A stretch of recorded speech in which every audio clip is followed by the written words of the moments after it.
ගෞරවනීය සේනාසනාධිපති නායක ස්වාමීන්ද්‍රවර ප්‍රමුඛ සෙනසුන්වැසි පූජනීය මහා සංඝරත්නයන් අවසරයි ශ්‍රද්ධා සම්පන්න කාරුණික පින්තුනි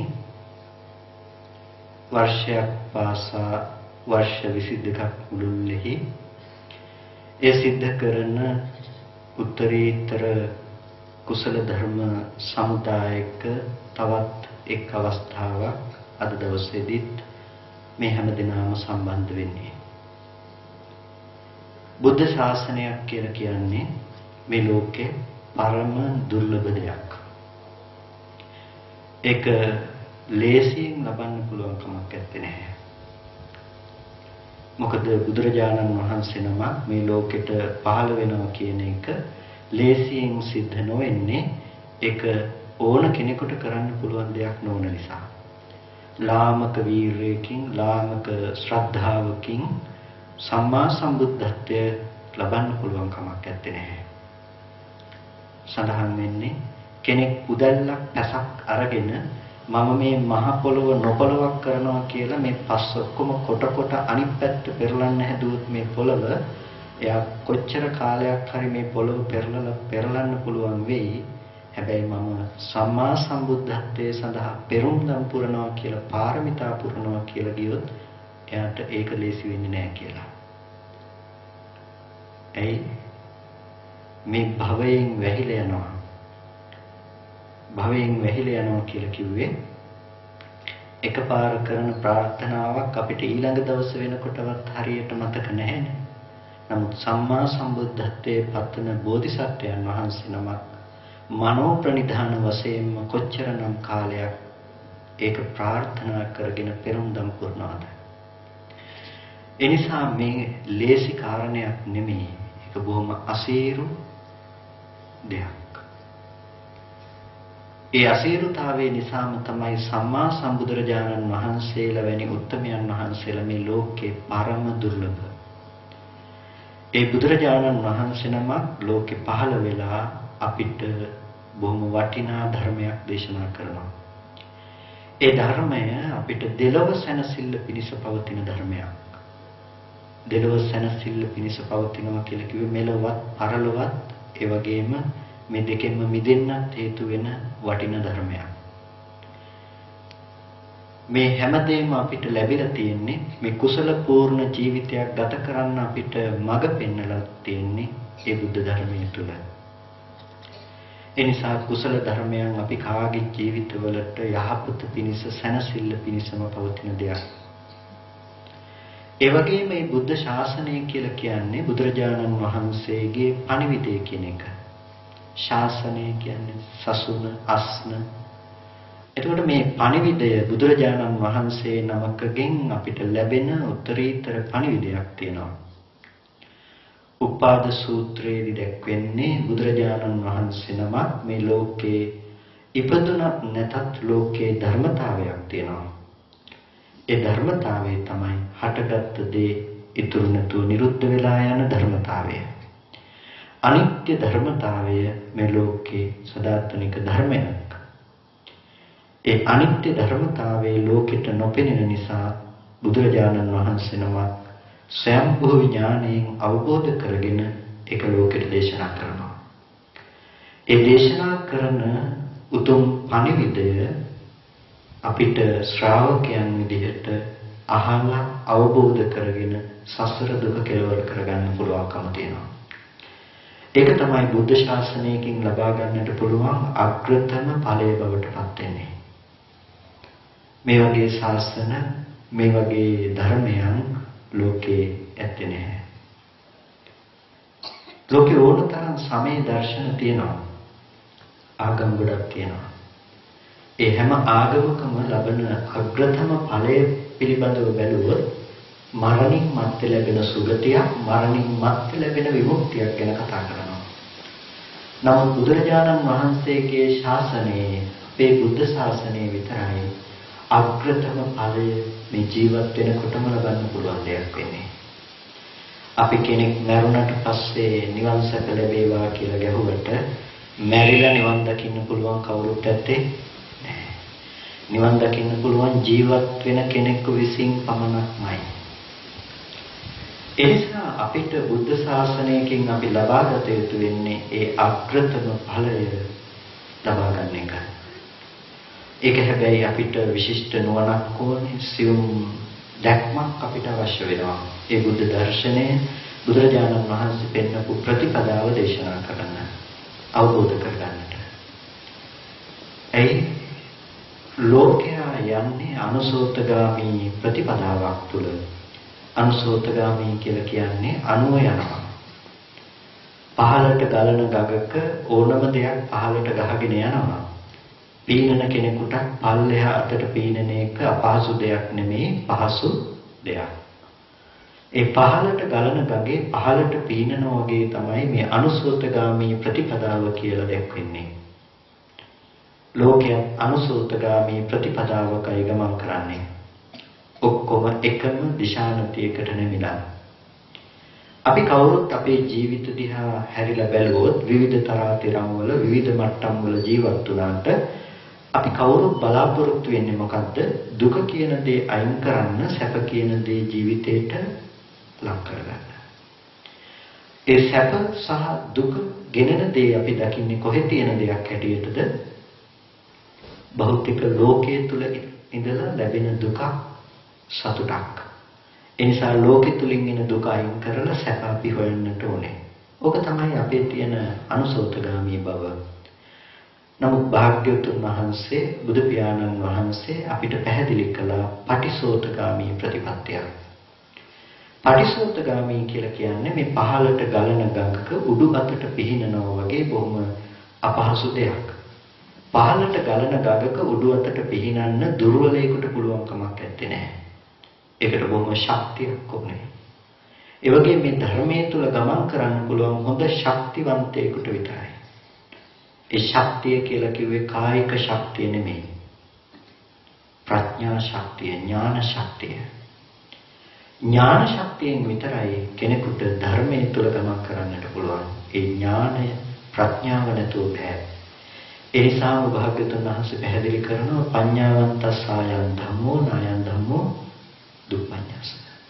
ධර්මයේ තියෙන ප්‍රඥාවන්තයින්ට එහෙමත් නැතිනම් දුෂ්ප්‍රඥයින්ට නෙමෙයි.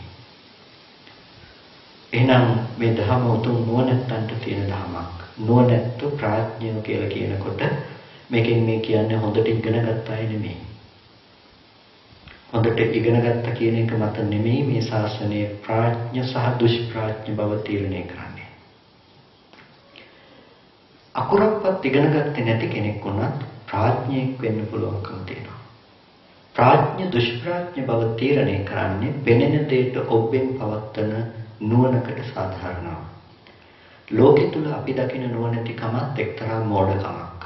ඒක අවසානයේ යනකොට තේරුම් ගන්න පුළුවන් වෙයි. ගොඩක් දෙනෙක් කල්පනා කරනවා මේක නුවණැත්තන්ට තේරෙනවා නම් සුනීත සෝපාකල නිවන් දැක්කේ කියලා. සුනීත සෝපාකලගේ නිවන ගැන කතා කරන බොහෝ දිනකට අමතකයි සත්‍යක නිවන් දැක්කේ නැහැ කියන එක. සත්‍යක කියන්නේ පඬිතෙක්, වාදියෙක්, දඹදිව තලයේ නොයෙක් දිශාවලට ගිහිල්ලා වාද කරපු කෙනෙක්. එයාට නිවන් දකින්න පුළුවන් කමක් ලැබුණේ නැහැ.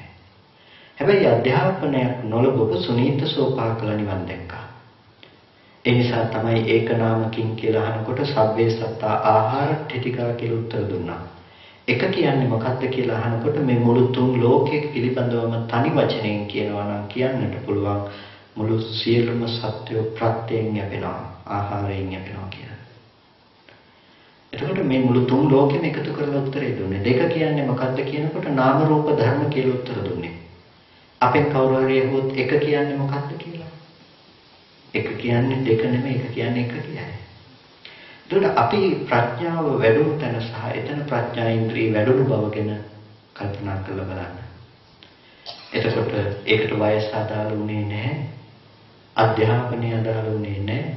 නමුත් ප්‍රඥාව අතින් බොහොම ශ්‍රේෂ්ඨත්වයට ගියා.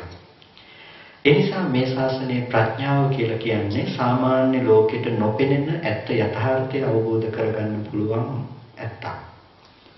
ඒ ඇත්තට සාපේක්ෂව ලෝකේ ඉන්න ඔක්කොම දුෂ්ප්‍රඥයි. ඒ යථාර්ථයට සාපේක්ෂව. ඒ නිසා ඒ යථාර්ථය හොයන්නට පෙළඹෙන්නේ යම් පමණක හෝ දුෂ්ප්‍රඥ බව තේරුම් ගත්ත පඬිතෙක්. යෝබාලෝ මඤ්ඤති බාල්‍යං පණ්ඩිතා චාප්තේනසෝ. යම් කිසි කෙනෙක් තමාගේ බාල බව දන්නවා නම් ඒකම තමයි ඔහුගේ තියෙන පඬිත බව. ඒ වගේ අපි දන්නවා නම් අපේ තියෙන දුෂ්ප්‍රඥ බව සහ ප්‍රඥෙක් වේ යුත්තේ කොහොමද කියන එක ඒකම නොනැති බවක්. එනිසා මේ ධර්මපරයය බොහොම හොඳට අහන්න, හොඳට දරා ගන්න. ටිකක් ගැඹුරු වෙන්න පුළුවන්. අහලා පුරුදු නැති ආධුනික අය ඇති මේ ප්‍රදේශයේ වැඩි ධර්ම දේශනා කළ නැති නිසාම අහපුවත්ොත් ඇති. ඒ නිසා මම පුළුවන් තරමක් සරලව මුල ඉඳලා කරුණු කාරණා පැහැදිලි කරලා දෙන්නම්. පින්තුනි, බුදුරජාණන් වහන්සේ නමක් ලෝකෙ පහළ වෙලා අපිට දේශනා කරන්නේ බොහොම වටිනා යථාර්ථවාදී ධර්මයක්. ඒක යථාර්ථවාදී ධර්මයක් කියලා කියන්නේ මේ ධර්මය කියලා අපිට පෙන්වුවේ ලෝකෙ කොහේවත් නැති දෙයක් අරගෙන ඇවිල්ලා අපිට කිව්ව නෙමෙයි. අපේ ජීවිතේම ඇත්ත යථාර්ථය නමුත් අපිට නොපෙනෙන ඇත්ත. ඒක තමයි අපිට දේශනා කළේ. කෙනෙකුට නොපෙනෙන තම තමන්ගේ තියෙන යථාර්ථය ඇත්ත ජීවිතේ මොකද්ද කියන එක භාග්‍යතුන් වහන්සේ පැහැදිලි කරලා දේශනා කළා. මෝඩකම දුරු වෙන විදිහට ධර්මයේ දේශනා කළා. මෝඩකම තමයි යථාර්ථය නොදකින මේ මනස. නොදකින නිසා තමයි අපි දුක කියන දේ නැවත නැවතත් ඇසුරු කරන්නට පෙළඹෙන්නේ. ජේතවනාරාමයේ පහනක් පත්තු වෙන වෙලාවක හවස් යාමේදී පළගැටිය වගේ සත්තු ඇවිල්ලා මේ පහනට පනිනවා. මේක දැකලා බුදුරජාණන් වහන්සේ දේශනා කළ උපමාවක්. මේ පළගැටිය පහන් දැල්ලට පනිනවා වගේ. කාම්භෝගී සත්‍ය නැවත නැවතත් ඒ කාමයේ බලාපොරොත්තු වෙනවා භෞතික ලෝකයේ තුලින්. රූපෙට කැමති වෙනවා, කැමති වෙන අපි කැමති වෙන රූපේ හොයනවා. ශබ්දයට කැමති වෙන අපි කැමති වෙන ශබ්ද ලෝකෙ තුල හොයනවා. අපි හිතන්නේ අපි දකින රූපෙ තිබිලා තමයි අපිට කැමැත්ත එන්නේ කියලා. ඒ ශබ්දය අහුවොත් තමයි අපිට කැමැත්ත එන්නේ කියලා. මේ දැක්ක තමයි අපි කාගේ ජීවිතය. ඒ නිසා අපි හැමදාම උත්සාහවත් වෙනවා මොකක් කරන්නද? අපි කැමති රූප එළිය තියාගන්න. කැමති විදිහේ ශබ්ද අහන්න. නමුත් ඒ විදිහට කාමය අපි කැමති වෙන අපිට ලැබෙන්නේ මොකද්ද? ඒක විපරිණාමයට වෙනස් බවට පත් වෙන ලෝකයක් අපිට ලැබෙනවා. එනිසාම අපිට කියනවා ඒ කාම වස්තුන් ලැබුණොත් අපි සතුටු වෙනවා. ලද්ධා මච්චෝ යදිච්චති ලැබිලා තව තවත් සතුටු වෙනවා. හැබැයි තේකාමා පරිහායන්ති ඒ කාමය පරිහානියටපත් වෙනකොට සල්ලවිද්ධෝව රූපති.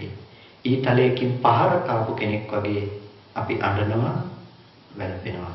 දරුවෙක් නැති මාතාවක් දරුවෙක් ලබා ගැනීම සඳහා මොනතරම් කැමැත්තක් දක්වනවද? හැබැයි ඒ දරුවෙක් ලැබුණාට පස්සේ ඒ දරුවා නිසා එන දුක පීඩාව මොනතරම් ජීවිතේ විඳිනවද? එක්ක හොඳට ඉන්න දරුවා ඉන්නකොට Tamanට මැරිලා යන්න වෙයි. එහෙම නැත්නම් Taman ඉන්නකොට දරුවා නැති වෙලා යයි. එහෙම නැත්නම් දරුවා අකමැති කෙනෙක් බවට පත් වෙයි. ඔය යථාර්ථයට ලෝකේ හැමදාම අපිට මුහුණ දෙන්න වෙනවා. ඔක තමයි භෞතික ලෝකයේ තුල අපි බලාපොරොත්තු වෙන සැප සහ සැප කියලා හිතාගෙන දුකම නැවත නැවත අසුරු කරන කම. හරියට පළගැටිය පහන් දැල්ලට පනිනවා වගේ. පහන් දැල්ල පෙනෙන දර්ශනයට පළගැටිය කැමතියි. ආලෝකයට කැමතියි. කැමති නිසා පළගැටිය හිතනවා කැමති ආලෝකය ලබා ගන්න. ඒ නිසා තමයි පළගැටිය පහන් දැල්ලට පනින්නේ. හැබැයි කැමති ආලෝකයේද ලැබෙන්නේ පිච්චෙන දුකද? පිච්චෙන දුක. පළගැටියට තව පොඩ්ඩක් හරි පණ තිබුණොත් පළගැටිය උත්සාහවත් වෙන්නේ මොකක් කරන්නද? අර දුකක් ගෙනල්ලා දුන්න පහන් දැල්ලට නැවත පනිනවා.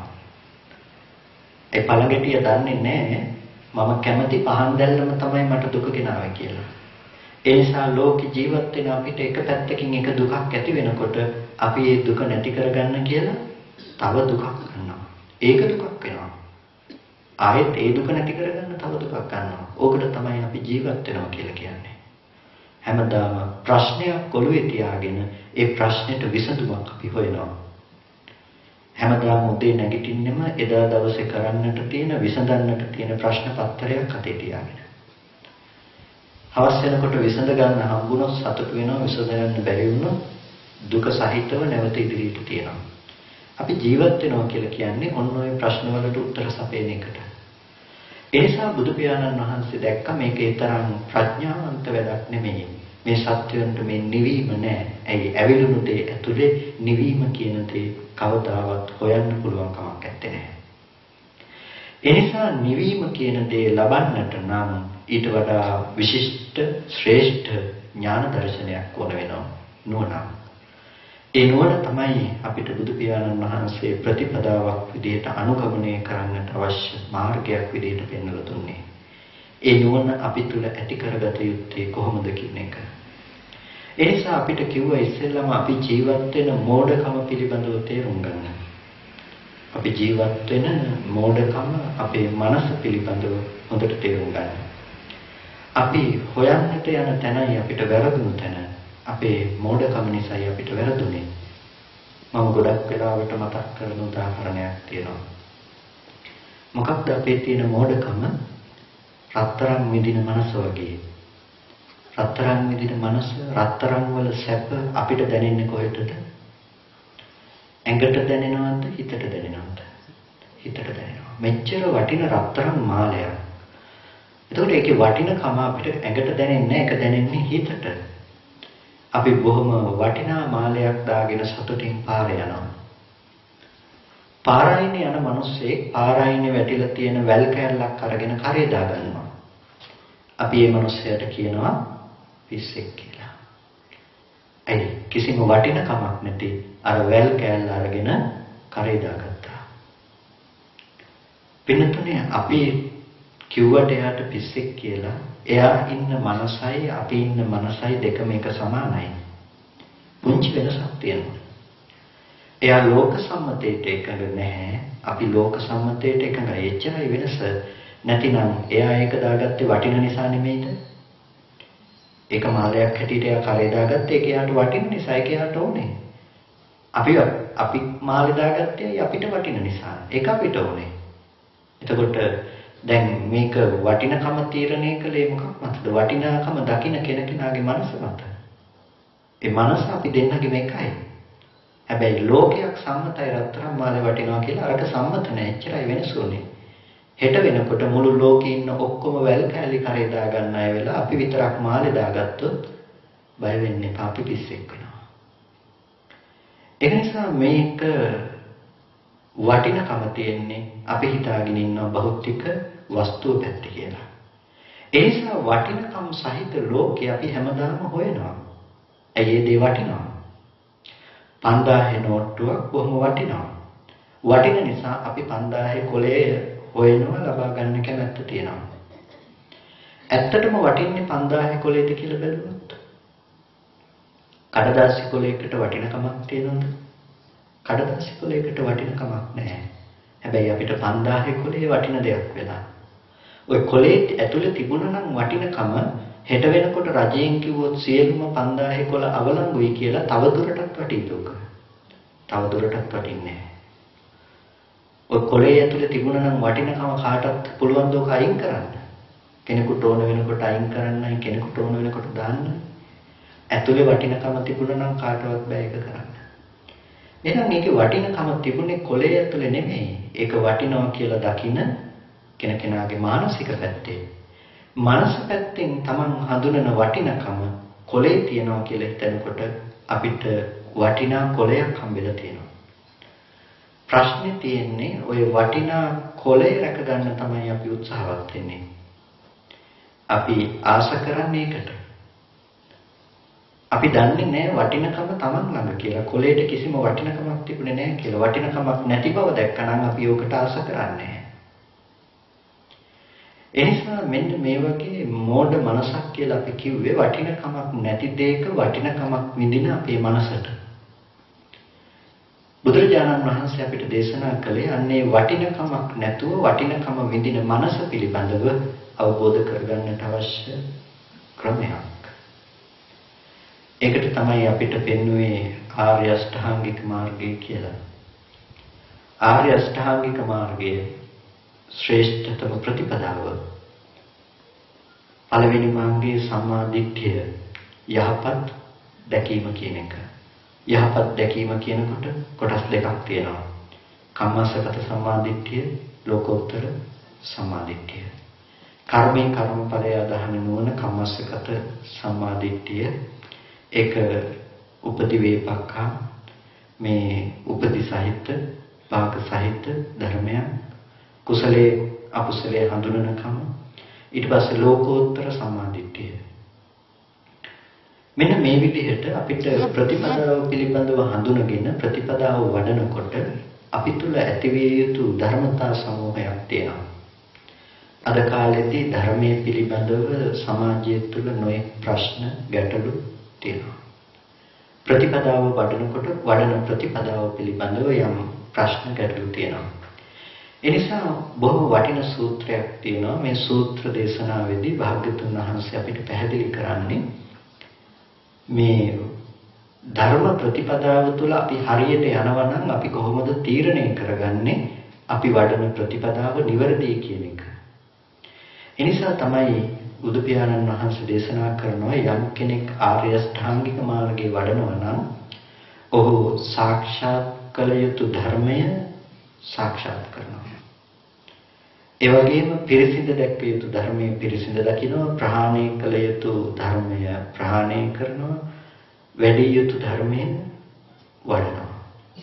ආර්ය අෂ්ටාංගික මාර්ගයේ වඩන කෙනා.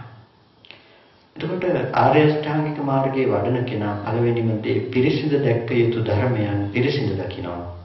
මොකද්ද පිරිසිඳ දැක්විය යුතු ධර්මය? පංච උපාදානස්කන්ධ ධර්මය.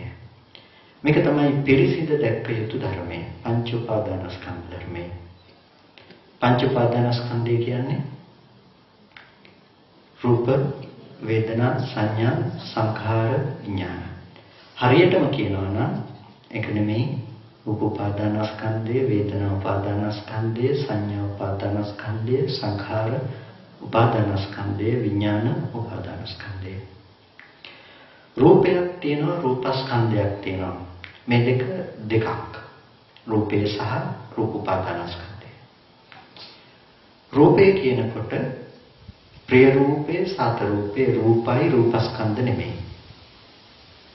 ප්‍රිය රූප, සාත රූප කියලා කියන්නේ ප්‍රිය රූප කියලා කියන්නේ අපි කැමති රූප. අපි ලෝකේ දකින්න කැමති, අහන්න කැමති, විඳින්න කැමති දේවල් වලට කියනවා ප්‍රිය රූප කියලා. අපි හිතනවා නම් අපිට සැපගෙනෙන රූප කියලා ඒවලට කියනවා සාත රූප කියලා. ප්‍රිය රූප, සාත රූප. ප්‍රිය රූප, සාත රූප වලට කිව්වා රූප. හැබැයි රූපස්කන්ධ නෙමෙයි. රූපස්කන්ධය රූපත් වෙනවා, රූපස්කන්ධත් වෙනවා. රූපය රූපස්කන්ධ වෙන්නේ නැහැ. මේක බොහොම වටිනා સિદ્ધාන්තයක්.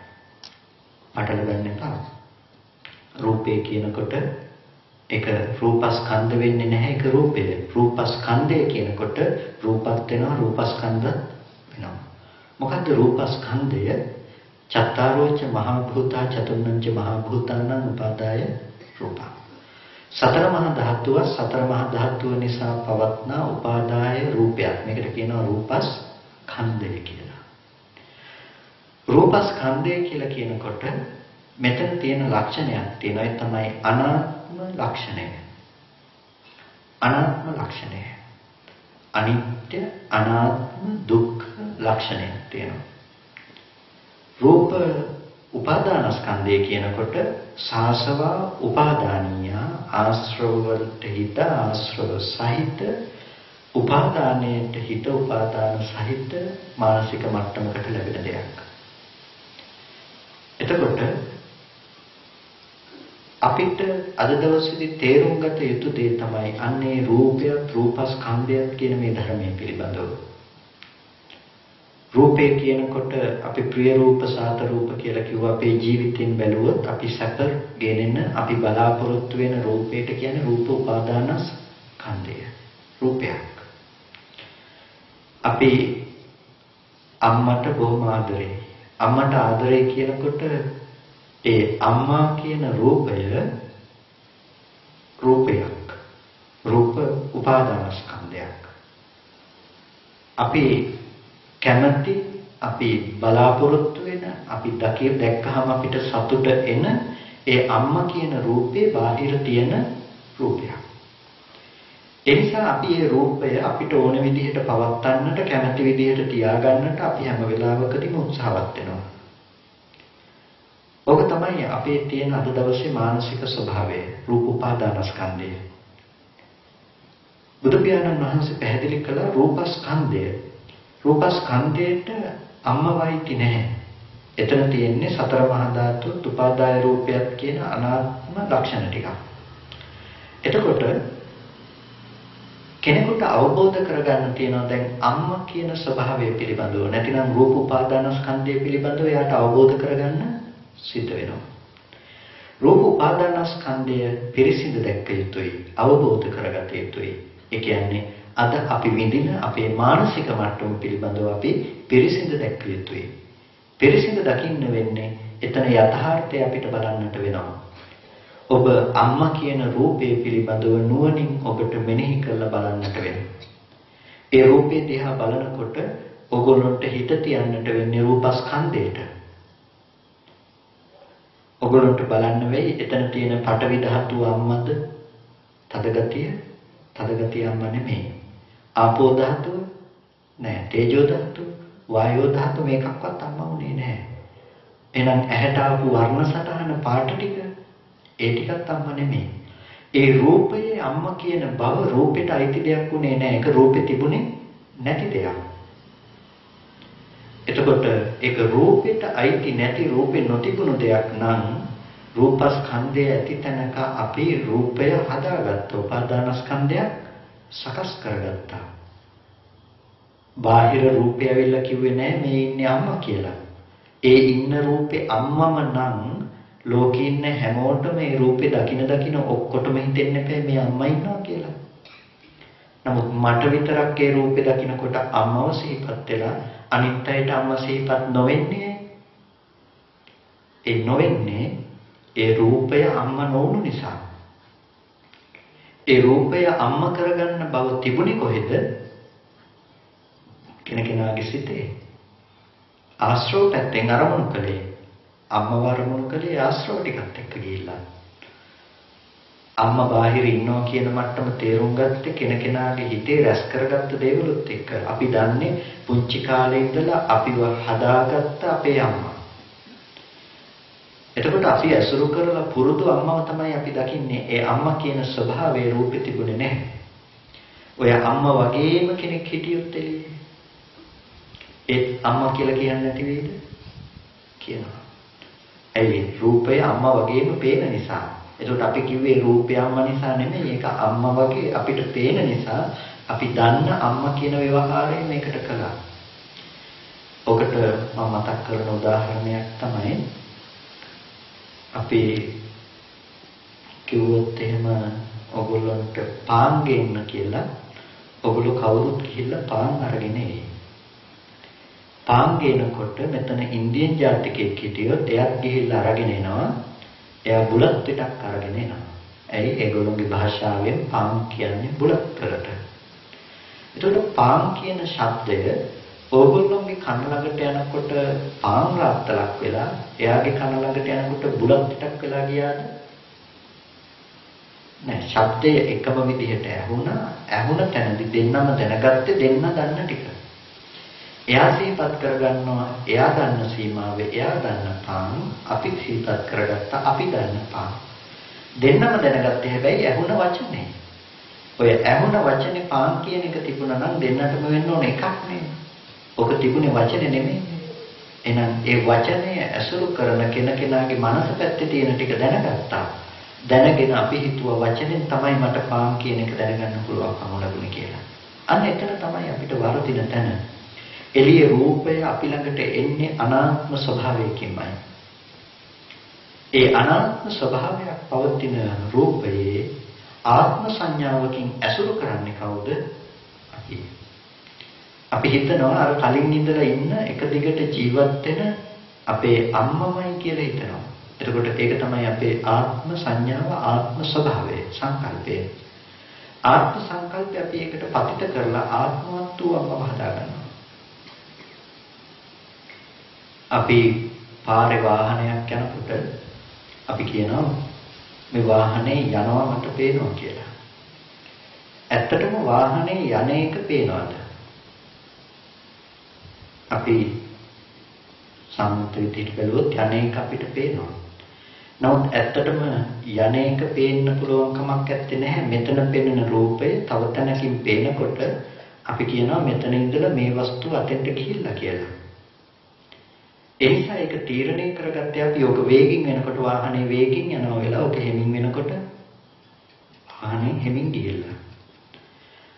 අපි ජීවත් වෙනකොට හැම වෙලාවකදීම සිද්ධ වෙන ස්වභාවය තමයි රැස් කරගන්න කම. ඒ කියන්නේ මෙතනට බණ කියන්නට එන්නට කලින් ඕගොල්ලෝ මාව රැස් කරගෙන හිටියේ නැහැ. හැබැයි දැන් රැස් කරගත්තා. බණ කියන්නට ආපු හාමුදුරුවෝ.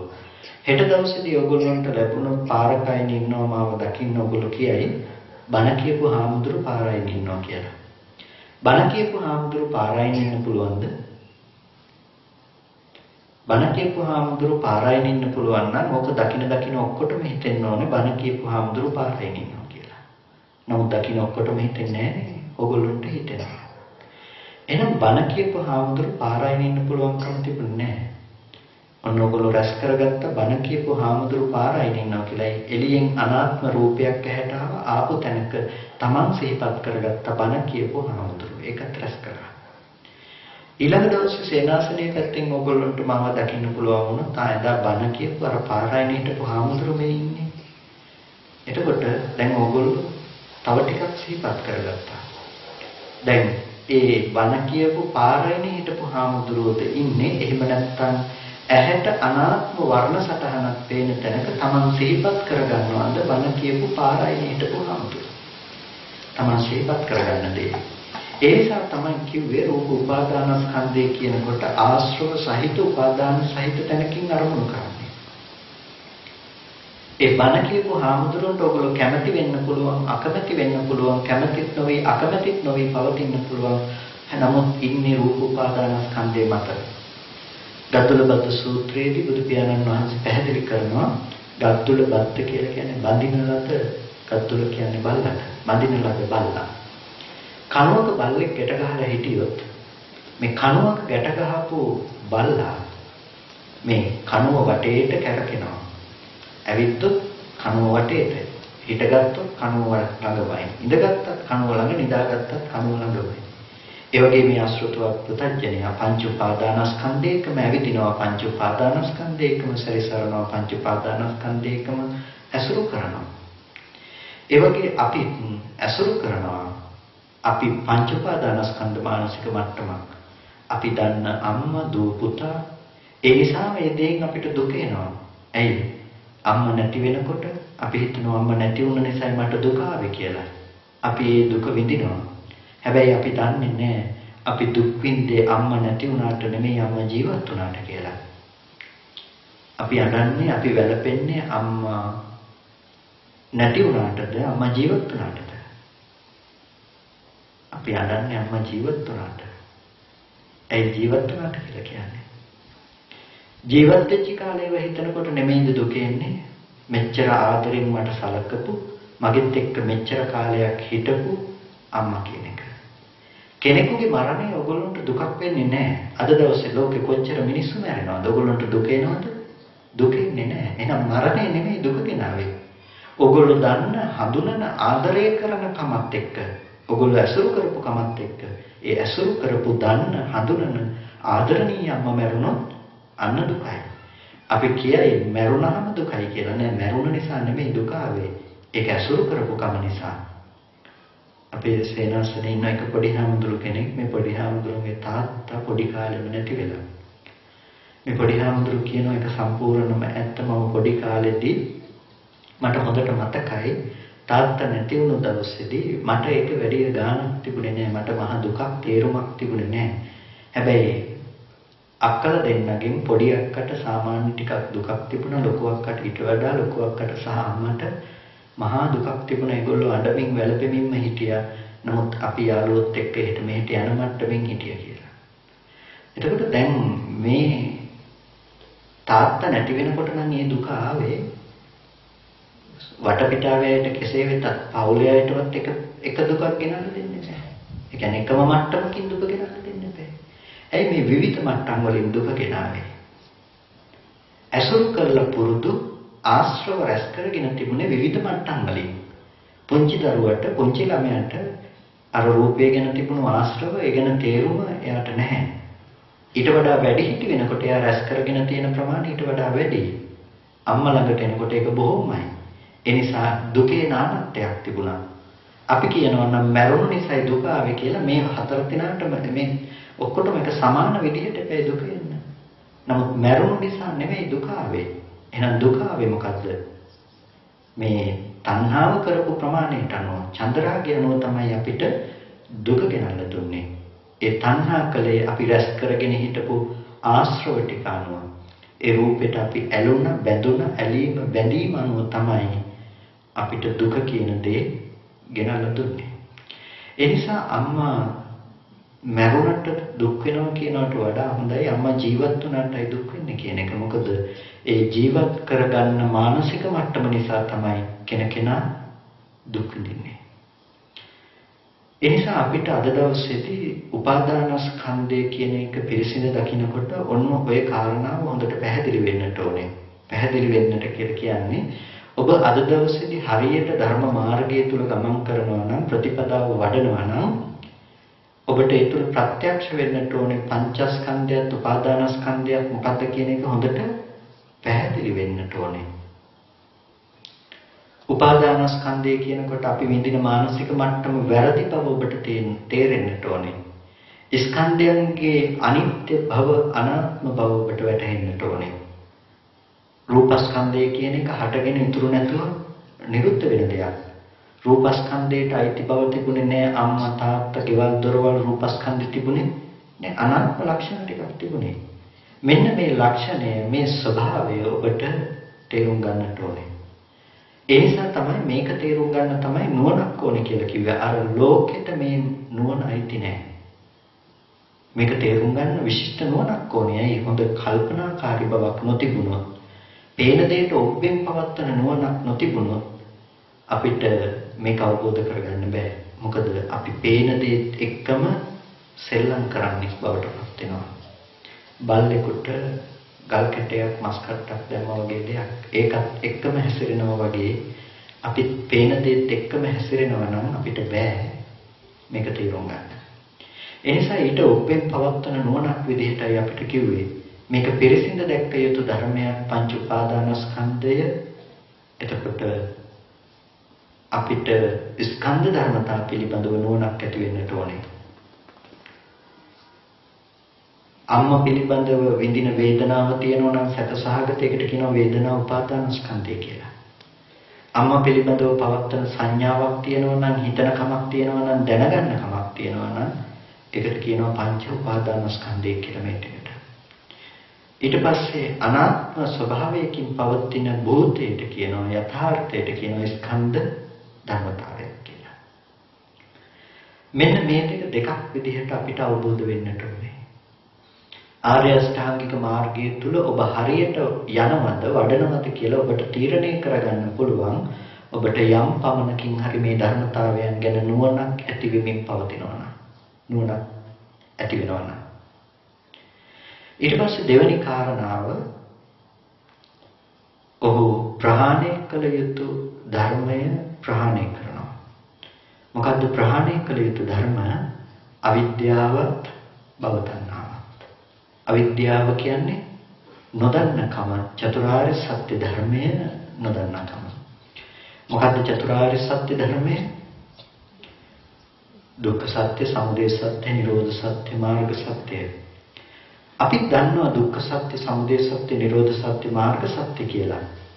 එතකොට අපි අවබෝධ කරගන්නට ඕනේ හොඳට දුක්ඛ සත්‍ය. ඒක තමයි අවිද්‍යාවේ දුරු බව විද්‍යාව කියලා කියන්නේ.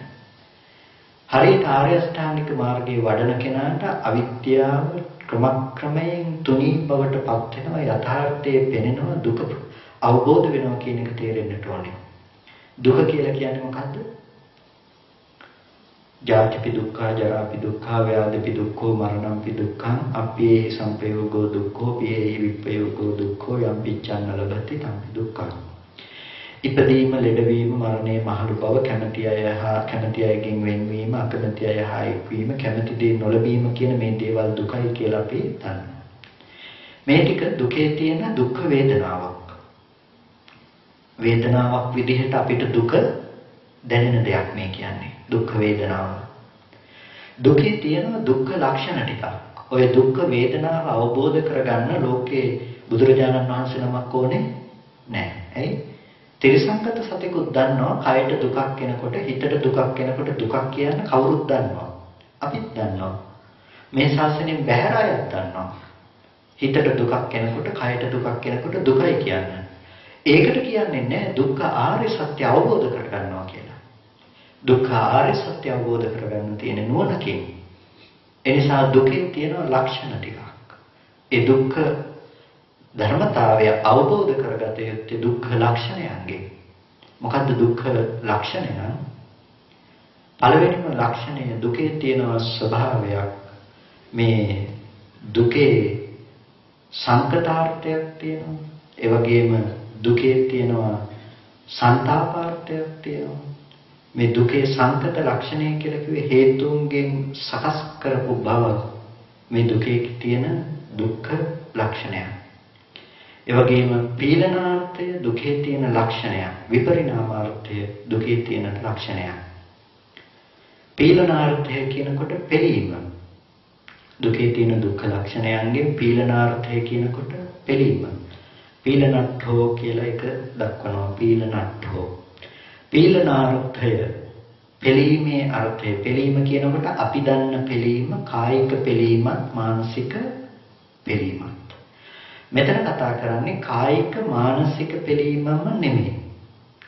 ලක්ෂණ විදිහට පවතින එක.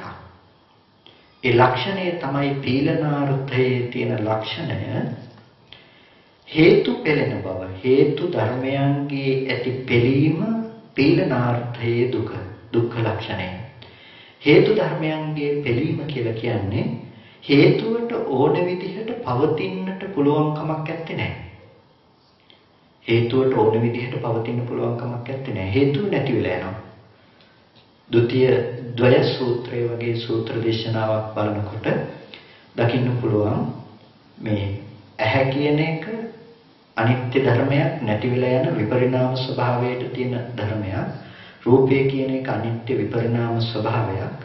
මේ ඇහැ රූප දෙක අනිත්‍ය ධර්මයක් වෙනකොට ඇහැ රූප දෙක නිසා හටගත්ත චක්කු විඥානය කොහෙන් නිට්ටය වෙන්නද කියලා. එතකොට මේ හේතුන්ට පවතින්නට බැරිකම නිසාම ඵලයට ඕන විදිහට පවතින්න පුළුවන් කමක් නැත්තේ. ඇහැට ඕමනාව තිබුණා කියලා එක දිගටම Taman කැමති රූපේ දිහා බලන් ඉන්න ඒක පුළුවන් කමක් නැත්තේ නෑ. ඇයි? ඇහැ නැති වෙලා යන ස්වභාවයෙන් යුක්තයි. රූපෙට පුළුවන් කමක් නැහැ ඇහැට පතිත වෙලා ඉන්න. ඇයි? ඇහැ නැති වෙන ස්වභාවයෙන් යුක්තයි. නිසා මේ හේතුන්ගේ තියෙන පෙළෙන බවක් ඒක දකින්න බෑ. අපි සම්මතයේ දකින දුක් වේදනාවකින්. ලෝකේ අපි හිතාගෙන ඉන්නේ දුක තේරෙනවා කියනකොට දුක් වේදනාවෙන් දුක දකින්න ඕන කියලා. මම මුලින්ම මතක් කළා වර්තමානයේ තියෙන සමාජය තුළ ධර්මයෙන් පිළිබඳව නොයෙක් දෘෂ්ටිවාදයන් කියලා. මේ ධර්මයේ විනාශ කරන විකෘති කරන පිරිසක් ඉන්නවා. මේ පිරිස විසින් ධර්මයට නොයෙක් අර්ථකථන නොයෙක් විකාර රූපී අර්ථයන් සපයනවා. ඔවුන් විසින් සපයනවා අනිත්‍ය කියන එකට අර්ථයක් අනිච්ච කියලා. මහ ප්‍රාණ ඡයන්න එන්නට ඕනේ. අනිච්ච නෙමෙයි අනිච්ච බවට පත් වෙන්නට ඕනේ. අනිච්ච කිව්වහම ඒකට අනිත්‍ය කියන්න පුළුවන්. අනිච්ච කිව්වහම කැමැතිසේ නොපවතිනවා කියලා කියන්න පුළුවන්. කියලා ඔවුන් තමයි ඒක කියන්නේ. නමුත් පාලි භාෂාව අනුව එම් කියන්න පුළුවන් කමක් නැත්තේ. අනිච්ච කියලා පදයක් නෙමෙයි අනිච්චා කියලා පදයක් තියෙනවා. ඒ පදයේ යෙදিলা තියෙන්නේ තෘෂ්ණාව නැති බව හඟවන්නට. තෘෂ්ණාව නැති බව හඟවන්නට ප්‍රකාශ කර පදයක් අපිට කැමැතිසේ වෙන්නේ නැහැ කියන අර්ථයකට ගන්න පුළුවන් කමක් නැත්තේ. ඒක වෙනම කතා කළ යුතු දෙයක්. නමුත් මෙතන කතා කරනකොට දැන් මේ අනිත්‍ය කියන එක වැරදි කියලා කැමැතිසේ නොපවතිනවා කියන ඕන් ඒකට අපූර්ව තර්කයක් ඉදිරිපත් කරනවා. ඒ තර්කය තමයි බුදු පියාණන් වහන්සේ දේශනා කරනවානේ යද නිච්ඡං තං දුක්ඛං කියලා. යමක් අනිත්‍ය නම් ඒක දුකයි. එතකොට අනිත්‍ය දේ දුකයි කියන මේ තර්කය අරගෙන කියනවා ඔගොල්ලන්ට පිළිකාවක් හැදෙනවා. පිළිකාව අනිත්‍ය වෙනවා. දැන් දුකද සැපද? පිළිකාව අනිත්‍ය වුණොත් දැන් සැපයි. ඔළුව කැක්කුමක් තියෙන ඔළුව කැක්කුම නැති වෙලා යනවා. අනිත්‍ය වුණා. දැන් දුකද සැපද? සැපයි. එහෙනම් මේ ලෝකේ යද නිච්ඡං තන් දුක්ඛං කිව්වේ අනිත්‍ය දේ දුකයි කිව්වේ සැප අනිත්‍යයක් තියෙනවානේ. සමහර දේවල් අනිත්‍ය වෙනකොට සැප ඇවිල්ලා. එහෙනම් යද නිච්ඡං තන් දුක්ඛං කියන එක වැරදි. එහෙනම් මේකට දෙන්න ඕනේ අර්ථය මොකද්ද? කැමැතිසේ නොපවතින ඒවා දුකයි. එතකොට ගැලපෙනවා. දැන් ඔක සාමාන්‍ය දැක්මකින් අහගෙන ඉන්න ඕන කෙනෙකුට හිතෙනවා ඇත්තනේ. හැම අනිත්‍යයක්ම දුක ගෙනාවේ නෑනේ කියලා හිතෙනවා. ධර්මයේ නොදන්න අව්‍යක්ත කෙනෙක් හිටියොත් ඒ කෙනාට හිතෙනවා ඇත්ත තමයි. කැමැතිසේ නැති දෙන්නේ දුක ගේන්නේ. එහෙනම් අනිත්‍ය නෙමෙයි මේ අනිත්‍ය නෙමෙයි මේ කියන්නේ කැමැතිසේ නැති බවයි කියන්නේ කියලා ඔහු ඒ දෘෂ්ටියට අනුගත වෙනවා. නමුත් හොඳට ධර්මයේ තේරුම් ගන්න කෙනෙකුට නම් අවබෝධ කරගන්නට පුළුවන්කම තියෙනවා මේ ශාසනය කතා කරන්නේ දුක කියන දේ ඔය අනිත්‍ය නිසා දුකයි කියනකොට අනිත්‍ය කියන දේ දුකයි කියනකොට මෙතන කතා කරන්නේ දුක කියන එක දුක්ඛ ලක්ෂණයක් විදිහට. දුක්ඛ ලක්ෂණයක් විදිහට කියන්නේ අර අපි කතා කරපු දුක්ඛ ලක්ෂණයන්ගෙන් පීලනාර්ථයේ දුකක් තියෙනවා. ඒ තමයි හේතු නිසා හටගත්ත දේ හේතු නැති වෙනකොට නැති වෙලා යනවා. ඒක තමයි ස්වභාවය. එතකොට ඒක සැප වේදනාවටත් පොදුයි දුක් වේදනාවටත් පොදුයි උපේක්ෂා වේදනාවටත් පොදුයි. ඒ දුක පොදු නැද්ද? ඒ දුක පොදුයි. ඇයි? හේතු බිඳෙනකොට බිඳිලා යනවානේ. ඔගොල්ලෝ අද සැපයි කියලා හිතන සතුට වෙන රූපේ නැති වෙලා යනකොට දුකෙන් නැද්ද? දුක වෙනවා. ඇයි? එතන හේතුන්ගෙන් සකස් කරන ධර්මයක් නේ. ඒ හේතුන්ට ඕන විදිහට පවතින්න පුළුවන් කමක් නැහැ. පීලනාර්ථයේ දුක තියෙනවා. ඒ නිසා යමක් හේතුන්ගෙන් නම් සකස් වෙන්නේ හේතු ධර්මයන්ව පිළීම තියෙනකොට ඒකට කියනවා දුක්ඛ ලක්ෂණයන්ගෙන් යුක්තයි කියලා. මේ ශාසනයේ දුක කතා කරන්නේ අන්න ඒ දුක්ඛ ලක්ෂණයෙන් මිසක දුක්ඛ වේදනාවෙන් නෙමෙයි. දුක්ඛ වේදනාව මේ කවුරුත් දන්න දකින දේ. නමුත් දුක්ඛ ලක්ෂණය කාටවත් පේන්නේ නැහැ. ඒ නිසා තමයි සත්‍ය යමක තුලදී බුදු පියාණන් වහන්සේ පැහැදිලි කරන්නේ දුක කියන්නේ මොකද්ද? කායික දුකත් මානසික දුකත්. කයට දැනෙන දුකත් මනසට දැනෙන දුකත්. දුක්ඛ ආර්ය සත්‍ය කියන්නේ මොකද්ද? කායික දුකත් මානසික දුකත් අතහැරලා තවත් දුකක් තියෙනවා නම් අන්න ඒකට කියනවා දුක්ඛ ආර්ය සත්‍ය කියලා. එතකොට කායික දුකත් මානසික දුකත් අතහැරලා තවත් දුකක් තියෙනවා නම් ඒකට කියනවා දුක්ඛාර සත්‍ය කියලා. ඒකෝට දුක්ඛාර සත්‍ය කයට දැනෙනවද? නැහැ. හිතට දැනෙනවද? නැහැ. එහෙනම් මොකක්ද මේ දුක්ඛ ආර්ය සත්‍ය? මේ දුක්ඛ ලක්ෂණයන්ගෙන් යුක්ත බව. හේතුන්ගෙන් සකස් කරන හේතුන්ට පවතින්නට බැරි හේතුවේ පෙළීම් ස්වභාවයට කියනවා දුක්ඛ ලක්ෂණයක් කියලා. ඕක තේරුම් ගන්න නුවණක් ඕනේ.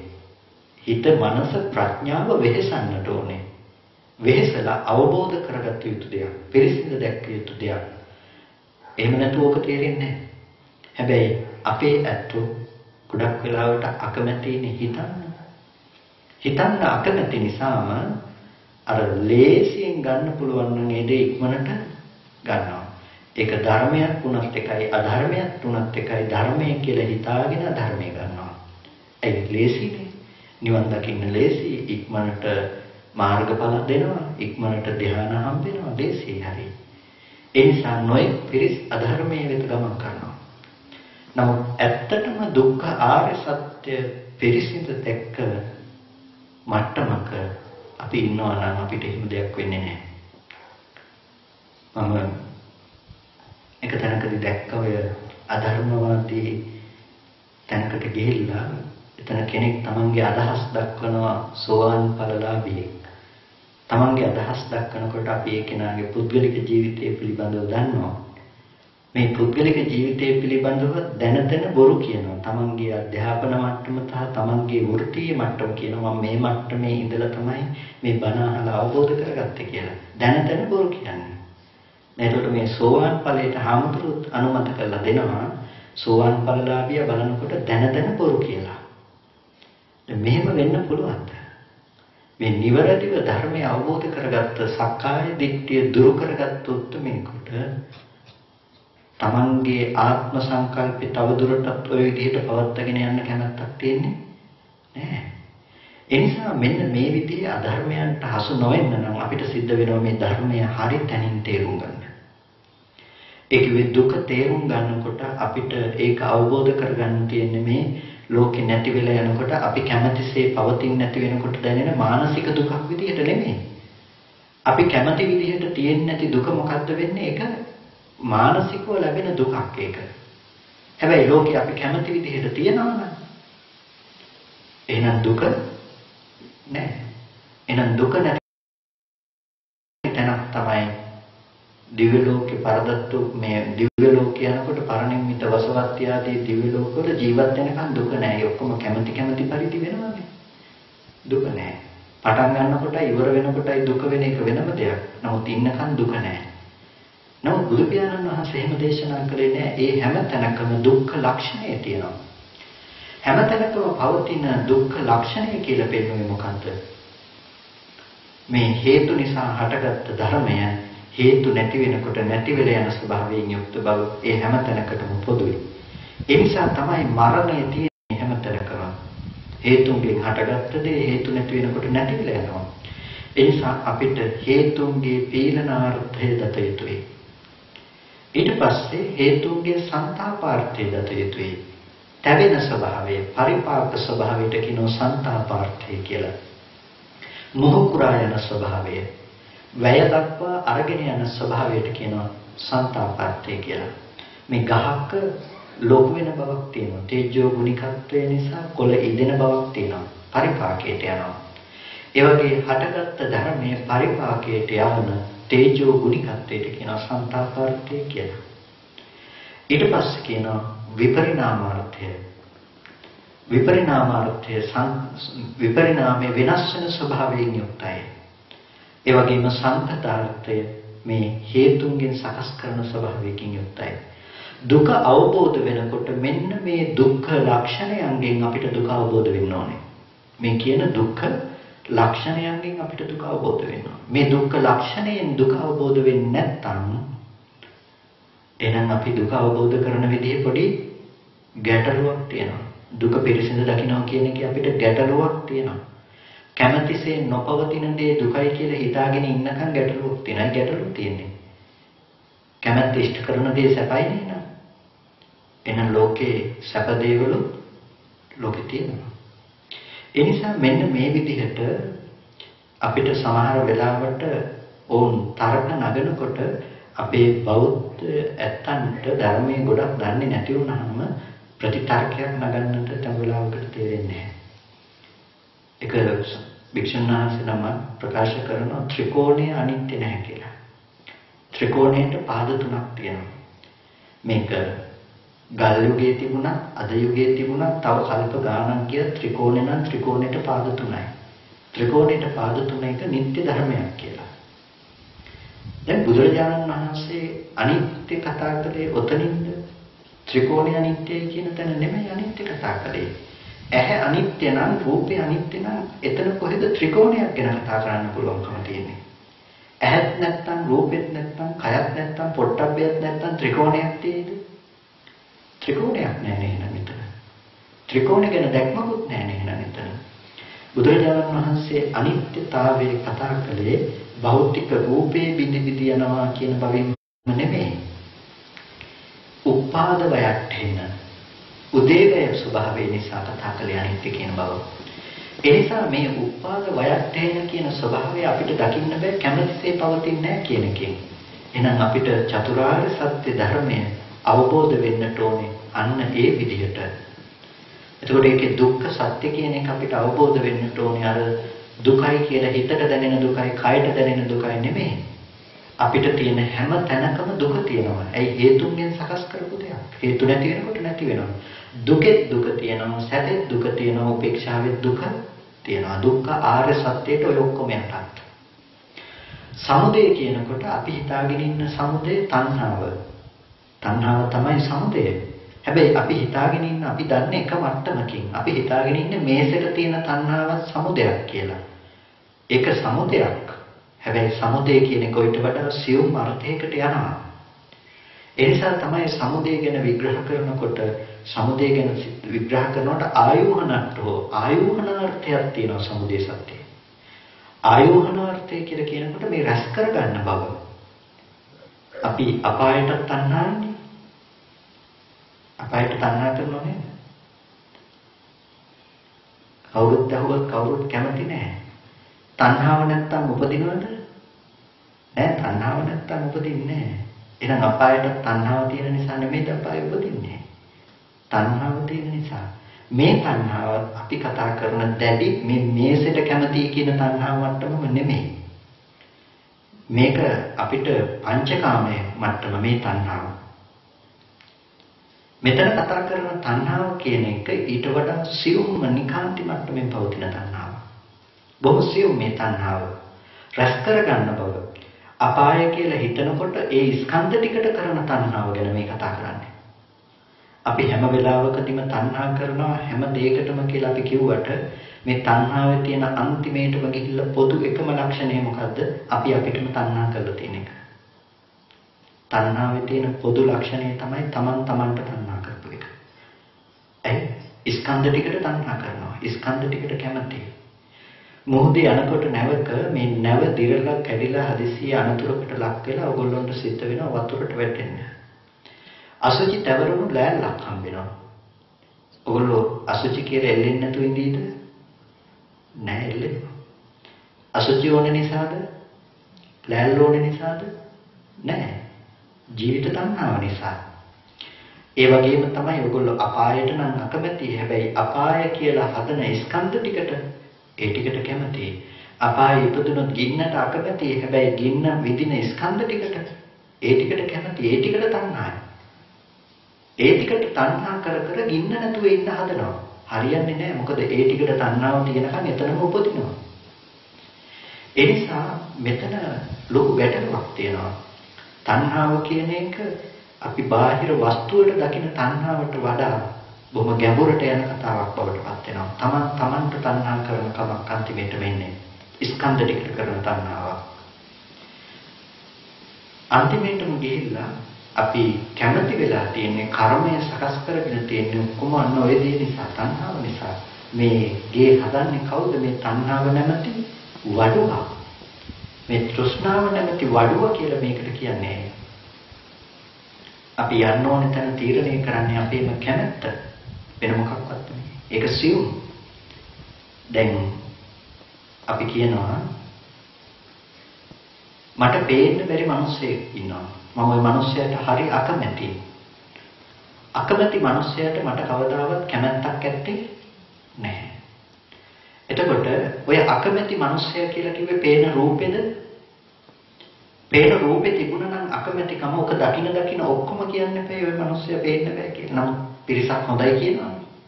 දේශපාලන චරිතයක් ගන්නකො පිරිසක් කැමතියි පිරිසක් අකමැතියි.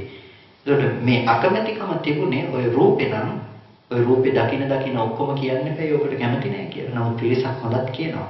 එහෙනම් ඒ කැමැත්ත තිබ්බේ රූපේ නෙමෙයි. එහෙනම් ඒ කැමැත්ත තිබ්බේ කොහෙද? කෙනෙකුගේ හිතේ තිබුණේ. එතකොට ඒ වේදනාව සංඥා සංඛාර විඥාන එකක්වත් අකමැති කෙනා උනේ නැහැ. මෙහි අපි විඳපු එක මෙහි තිබුණු සංඥාව මෙහි හිතනකම මෙහි දැනගත්තකම අකමැති කෙනා නෙමෙයි.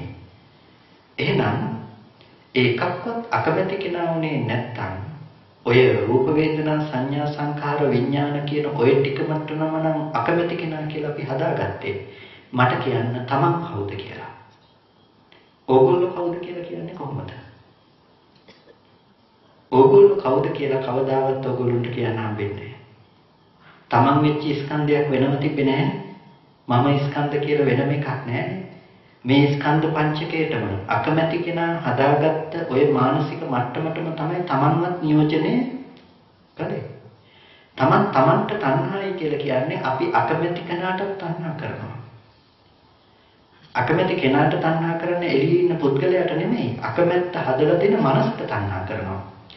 මම කැමති අකමැති කෙනාට බනින්න ගිහිල්ලා මම එයාට බනිනවා ගහනවා. එතකොට යථාර්ථයක් විදිහට අපි කැමති වෙලා තියෙන්නේ කාට බනිනවට ගන්නවටද? තමන් කරගත්ත ස්කන්ධ ටිකට බනිනවට ගන්නවට. එතෙන්ටයි කැමැත්තේ මේක හරියට බොහොම සියුම් කතාවක් මේ. එකම කාසියේ දෙපැත්ත වගේ. ඔය කාසියේ එක පැත්තක් බලනකොට පේනවා තමන්ම. ඔය කාසියේ අනෙක් පැත්ත බලනකොට පේනවා අකමැති කෙනාම. අකමැති කෙනාගේ පැත්ත හරවල ලොකු මිටියක් අරගෙන හොඳට තලනවා. මොකද වෙන්නේ? අනිත් පැත්ත නිකන් තැලෙනවා. ඒ වගේ අපි ක්‍රියාකාරකම් කරන්නේ අපි කර්ම රැස් කරන්න ගිහිල්ලා එළියේ ඉන්න කෙනාට ගහන්න බලින්න යන්නේ. යථාර්ථය මොකද්ද? අපි කැමති වෙලා තියෙන අපිට ගහනවට බලිනවට. ඒ නිසා තමයි විපාක තමන් කරා එන්නේ. අපි කැමති තව සතෙක් මරන්න. හැබැයි විපාකේ තමන් අල්පායුෂ්ක වෙනවා. ඇයි මේ ස්කන්ධ ටික පවතිනවටනේ අපි අකමැති. මේ ස්කන්ධ ටික පවතිනවට අපි අකමැති. ඒ නිසා සමුදයේ තියෙන ස්වභාවය තමයි මෙන්න මේ රැස් කරගන්න බව තියෙනවා. තමන්ට තණ්හා කරන බවක් තියෙනවා මේකේ. ස්කන්ධ ටිකට කරන තණ්හාව. ඔය ස්කන්ධ ටිකට කරන තණ්හාව නිසා තමයි අපි සසරේ උපදින්නේ නැවත නැවතත්. ඒ කියන්නේ මේ මේසෙට තියෙන තණ්හාව නිසා නෙමෙයි මේ ස්කන්ධ ටිකට තියෙන තණ්හාවෙන් අපි යන්නේ. ඒ නිසා තමයි සමුදය සත්‍යයට තුන් භූමිය අනුගීපු සියලු කුසල ධර්මයන්වත් ඇතුළත් කරලා දක්වන්නේ. ලෝභය කියන එක කුසල්සිතකේ දෙනවද? ලෝභය කුසල්සිතකේ දෙන්නේ නැහැ. හැබැයි සමුදය සත්‍යයට ඇතුළත් කරලා පෙන්නනවා ඔය කාම තුන් භූමිය අනුගීපු කුසල ටිකත් ඔක්කොම. ඇයි? ඒ ස්කන්ධ ටිකට කෙරෙන තණ්හාව නිසා තමයි උපදින්නේ. මුළු තුන් භූමිය කොහෙට ගියත් අකුසල් සිතකින් දෙවියෙක් හෝ මිනිසෙක් හෝ බ්‍රහ්මෙක් උපදින්නේ නැහැ. කුසල් සිතකින් උපදින්නේ. හැබැයි මේ ස්කන්ධ ටිකට කරන ඇලීම තණ්හාව එතන තියෙනවා. රැස් කරගත්තකම තියෙන නිසා.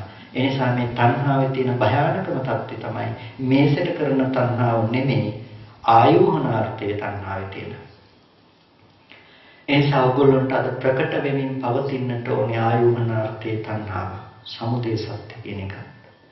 ඒ විදිහටම Nirodhe දෙකට බෙදෙනවා. Nirodhayat Nirodha Satyat. මේසෙට තියෙන තණ්හාව නැති කරන්න පුළුවන් ඔයගොල්ලන්ට. ඒකට කියනවා Nirodhe කියලා. ඒක පුළුවන් රූපාවචර ධානයක් වඩලා පුළුවන් අරූපාවචර ධානයක් වඩලා පුළුවන් මේ රූපෙට තියෙන තණ්හාව අයින් කරගන්න. හැබැයි එතන ස්කන්ධ ටිකට තියෙන අර තණ්හාව දුරු වෙන්නේ නැහැ. ඒක නිරෝධ කරනවා නම් අනුත්පාද නිරෝධයකට ලක් කරනවා නම් ඒකට කියනවා නිරෝධාර්ය සත්‍ය කියලා. ඊට පස්සේ මාර්ගය දෙකට බෙදෙනවා. මාර්ග සත්‍යයත්. මේසෙට තියෙන තණ්හාව නැති කරන්නට මාර්ගයක් තියෙනවා. ඒ වගේම අර ස්කන්ධ ටිකට දෙන තණ්හාව නැති කරන්නත් මාර්ගයක් තියෙනවා. මෙන්න මේ විදිහට ඔයගොල්ලන්ට චතුරාර්ය සත්‍ය ධර්මයේ තේරෙන්නට ඕනේ. ඒකට කියනවා විද්‍යාව කියලා. අවිද්‍යාව දුරු වෙන බව කියනකොට ඔයගොල්ලන්ට විද්‍යාවේ පහළ වීම තියෙන්නට ඕනේ. හරියට ධර්ම මාර්ගය තුල ඔයගොල්ලෝ යනවා නම් ඔයගොල්ලන්ට මේ කාරණා ටික පිළිබඳව හොඳ අවබෝධයක් ලැබෙමින් පවතින්න ඕනේ. තේරුමක් ඇති වෙන්නට ඕනේ. ඊට පස්සේ භව තණ්හාව ඒ භවයන් කෙරෙහි ඇති තණ්හාව. ඊට පස්සේ සාක්ෂාත් කළ යුතු ධර්ම කියලා කියනකොට සාක්ෂාත් කළ යුතු ධර්මතා දෙකක් තියෙනවා. විද්‍යාවයි විමුක්තියයි. ත්‍රිවිද්‍යා ධර්ම විද්‍යාව. විමුක්තියත්. විමුක්තිය කොටස් දෙකකට බෙදනවා. රාග විරාග චේතෝ විමුක්තිය, අවිජ්ජා විරාග පඤ්ඤා විමුක්තිය කියලා. විමුක්තිය දෙකයි. රාග විරාග චේතෝ විමුක්තිය සමතයෙන් ලබන්නට පුළුවන්. අවිජ්ජා විරාග පඤ්ඤා විමුක්තිය විපස්සනාවෙන් ලබන්නට පුළුවන්. ඊට පස්සේ වැඩි යුතු ධර්මයක් තියෙනවා. සමතයත් විපස්සනාව. සමතය සහ විපස්සනා වැඩි යුතු ධර්මතා දෙක. දැන් ඒ ටික මම නාමිකව සඳහන් කළා විතරයි. නැත්තම් ඔය කාරණා දැක්වෙන්නේ ආගන්තුක කියන සූත්‍රයේ. ඔය සූත්‍රය සම්පූර්ණ පැහැදිලි කරන්න ගියොත් මට එළි වෙනකන් කියලා දෙන්න වෙනවා. ඒ සමතේ විපස්සනාව කිව්වහම සතර සතිපට්ඨාන සූත්‍රයම මට සමථය පැත්තට කතා කරන්න වෙනවා. විපස්සනාව කියලා කියනකොට විදර්ශනා ඥාන ටික ඔක්කොම කතා කරන්න වෙනවා. එහෙම ගියොත් දවසකිනුත් බැරි වෙනවා මේ ටික කියලා ඉවර කරන්න. එතකොට දැන් අපිට සමස්තයක් විදිහට අපි හරියට ධර්ම මාර්ගය තුළ යනවා මෙන්න මේ අවබෝධය අපිට ලැබෙමින් පවතින්නට ඕනේ. ඒකෙන් මම මතක් කරන්නේ ඕගොල්ලෝ ස්කන්ධ ධාතු ආයතන මේ ඔක්කොම කටපාඩම් වෙන්න ඕනේ කියන එක නෙමෙයි. ඔගොල්ලෝගේ ජීවිතය තුළ මේ අනිත්‍ය ස්වභාවය අනාත්ම ස්වභාවය තේරෙන්නට ඕනේ. ඒ කියන්නේ හටගත්ත දේ ඉතුරු නැතුව නැති වෙනවා කියන ස්වභාවය. අවුත්වා සම්භූතං පුත්වා න භවිස්සති පෙර නොතිබීම හටගත්තා ඉතුරු නැතුව නැති වෙලා යන ස්වභාවය අපිට තේරෙන්නට ඕනේ. රූපය කියන එක පෙර නොතිබීම හටගෙන ඉතුරු නැතුව නැති වෙලා යන ස්වභාවයක්. ඒකෙන් ඔයගොල්ලන්ට තේරුණා නම් ඔයගොල්ලන්ට හොඳට පැහැදිලි වෙන්නට ඕනේ මේ වටාපත ඔයගොල්ලන්ට නැවත දකින්න බැරි බව. එකපාර දකින්න වටාපත නැවත දකින්න අලුතින් ආපහු හේතු ටික පේනකොට පෙනේ. පේනකොට ඔයගොල්ලෝ කලින් දැකපු වටාපත මතක් කරගනි. හැබැයි ඒක මතක් කරගත්ත දේ විතරයි. වෙනුන දේ පෙනීම මාත්‍රයෙන්ම ඉවරයි. ඒක තමයි රූපේ තිබුණ අනාත්ම ස්වභාවය. පේනවා ඒක එතනින් ඉවරයි. ඔයගොල්ලන්ට දැන් ඔයගොල්ලෝ ආපු ගෙදර ගැන හිතන්න පුළුවන් මේ. ගෙදර ගැන හිතලා තමයි නැවත ගෙදෙට්ට යන්නේ. අපි හිතනවා එහෙ තියෙන ගෙදරට යනවා කියලා. ඇත්තටම එහෙ තියෙන ගෙදරටද යන්නේ තමන් තුල උපද්දගෙන ඉන්න ගෙදරටද. තමන් තුල උපද්දගෙන ඉන්න ගෙදරට යන්නේ. ඔයගොල්ලෝ එතනට යනකොට ඔයගොල්ලෝ බලාපොරොත්තු වෙන ගෙදර එතන නැති වුණොත් මොකක්ද වෙන්නේ? දැන් ඔයගොල්ලෝ එනකොට තිබුණු ගෙදර බලාගෙනනේ ඔයගොල්ලෝ යන්නේ. යනකොට එතන ඔයගොල්ලෝ බලාපොරොත්තු වෙන ගෙදර නැති වුණොත් ඔයගොල්ලන්ට ගෙදර නැතිවීමේ දුක එන්නේ නැති වෙයිද කැමැති වුණ තරමට. අර කලින් තිබුණු ගෙදර කියන රූපෙට යම් පමණකට ඔයගොල්ලෝ කැමැති වෙලා තිබුණා නම් කැමැති වුණ ප්‍රමාණයට ඔයගොල්ලන්ට දුක් වෙන්න වෙනවා. දුක් වෙන්න උනේ ඔයගොල්ලන්ට කුමක් හේතුව නිසාද? Taman ගියපු වැරදි දෘෂ්ටිය නිසා. මොකද්ද වැරදි දෘෂ්ටිය? මෙහි ඇති කරගත්ත කලින් තිබුණු ගෙදර එළියේ තියනවා කියලා හිතාගත්ත මනස. ඔයගොල්ලෝ දැනගත්තොත් අලුතෙන්ම හටගන්නේ පෙර නොතිබීමයි හටගන්නේ කියලා ඔයගොල්ලෝ කවදාවත් තියෙන ගෙදර බලන්න එතෙට යන්නේ නැහැ. මේක කිව්වහම සමහර වෙලාවට කෙනෙක් කල්පනා කරනවා වගේම සමහරක් වෙලාවට අහනවා. එතකොට මේ මතකයද ගැටලුව කියලා. මතකේ නැති වුණොත් ඩිමෙන්ෂියා රෝගී නිවන් දකින්න ඕන. අර රෝගයක් තියෙනවා ඩිමෙන්ෂියා කියලා. මතකය නැති වෙලා යන අමතක වෙන. අමතක වෙලා යන එකෙන් නිවන් දකින්නවා කියන එක වෙන්න බෑ. මේ කතා කරන්නේ අමතක වීම නෙමෙයි. අමතක වීම නිවන කියන නිවන් දකින්නවා කියන එක නෙමෙයි. අමතක වීම හෝ මතක් වීම නෙමෙයි මෙතන තියෙන ගැටලුව. මෙතන තියෙන ගැටලුව තමයි දැනගන්න දේ පේන දෙයට ගැට ගන්න එක. මේ රූපේ දකින්නකොට අම්මා කියලා මතක් වෙන එක නෙමෙයි මේ ප්‍රශ්නයක් කියලා කියන්නේ. මේ රූපේ දකින්නකොට අපි මතක් කරගන්න අපි දැනගන්න දේ හැටියට නොදන්න කම නිසා ඒ දැනගත්ත අම්මා එළියේ සතර මහා ධාතුවේ ඉන්නවා කියලා හිතන කමයි මොඩකම. ඒ නිසා වෙනස් වෙන්නේ සතර මහා ධාතුව. දුක එන්නේ අම්මා නැති වුණා කියලා. ඒ නිසා අපි දුක හැදිලා තියෙනවා. හැබැයි අද අපි මේ දෙක කළොත් දික්ටේ දික්ටමත්තම් විඤ්ඤාතේ විඤ්ඤාතමත්තම් කියලා මේ දෙක දෙපැත්තට කරොත් හටගෙන රූපේ නිරුද්ධ වෙන තැනක අපි අම්මා මරුණා කියලා දුක් වෙන්නේ නැහැ. ඒ නිසා මෙතන තිබුණේ අම්මා මතක් වෙන්නේ නැහැ කියන එක නෙමෙයි. රහතන් වහන්සේ අම්මා දැක්කොත් අම්මා මතක් වෙන්නේ නැද්ද කියලා කෙනෙක් සමහර විට හිතනවා අහනවා.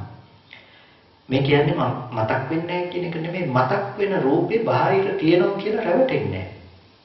ඇයි මේ දෙක එකට ගැට ගහලා මිදින මනස දුර වෙලා. ඒ නිසා මේක බොහොම සියුම් ගැඹුරු කාරණාවක්. එතනට යන්නට තමයි අපිට ඕන වෙන්නේ අර කතා කරපු සමත විපස්සනා කියන මාර්ගය. ඕක ඔයගොල්ලෝ හිතන්නට එපා අද දවසේදී ඔයගොල්ලන්ට ප්‍රත්‍යක්ෂ වේ යුතු ධර්මයක් කියලා. ඔතනට යන්නට අවශ්‍ය ප්‍රතිපදාව තමයි බුදුරජාණන් වහන්සේ පෙන්වුවේ සමත විපස්සනා ප්‍රතිපදාවක් තුළ.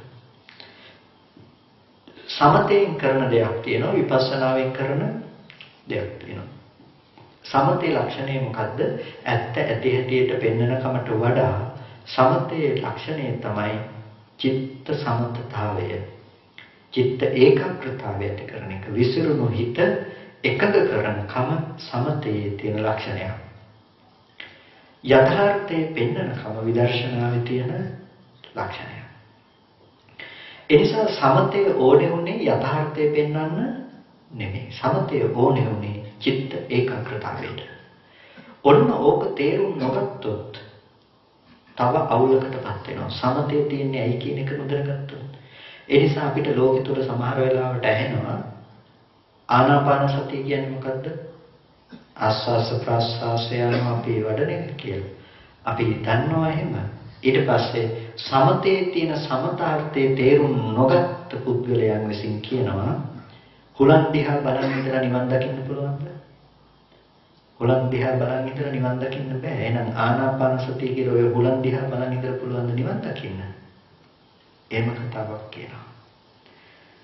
ආනාපාන සතිය දේශනා කළ නිවන් දකින්න ආනාපාන සතියෙන් පමණක් කියලා දේශනා කළේ නෑ. එහෙනම් අපිට දේශනා කළේ ආනාපාන සතියෙන් චිත්ත ඒකාග්‍රතාවය ඇති කරගන්න. ආනාපාන සතිය පෙන්නේ හිත එකඟ කරගන්න. විදර්ශනාව පැත්තට නැඹුරු වෙන පැත්තක් පෙන්වුවා අනිච්චානුපස්සීවා, විරාගානුපස්සීවා, නිරෝධානුපස්සීවා, පටිනිස්සග්ගානුපස්සීවා කියලා අපිට වෙනම පෙන්වුවා විදර්ශනාව පැත්තට නැඹුරු වෙන එක. සමුදය ධම්මානුපස්සීවා, වය ධම්මානුපස්සීවා කියලා උද්‍යව්‍ය ඥානය ළඟට යනකම් ඒක අරගෙන ගියා. එහෙනම් නිවනට උපකාර වුණේ අර විදර්ශනාව මිසක මේ සමතේ කොටස නෙමෙයි ආසන්නම දේ බවටපත් උනේ. එහෙනම් අපි ආනාපාන සතිය කියන එක අරගෙන අස් කරනවා පස් කරනවා කියලා ඔකට විකෘති අර්ථයක් දෙන්න අවශ්‍යතාවයක් නැහැ. ඇයි ආනාපාන සතිය පෙන්වන්නේ චිත්ත ඒකාග්‍රතාවයට. ඕක තේරුම් නොගත්ත නිසා තමයි ඕකත් වෙනස් කරලා මේ අස් කරනවා පස් කරනවා කියලා ඔකට අර්ථයක් දෙන්න හදනවා. දීලා අහනකොට කියනවා දැන් දීගම්වා අස්සසන්තෝ රස්සංවා අස්සසන්තෝ. දීර්ඝව ආශ්වාස කරනවා දීර්ඝව මේ කෙටියෙන් ආස්වාස කරනවා දීර්ඝව ප්‍රාස්වාස කරනවා කියන්නේ දැන් ඔක සූත්‍රයට අනුව එන්නේ. නමුත් මෞර්ණසින් අහුවට පස්සේ කියනවා ඒකට උත්තරයක්.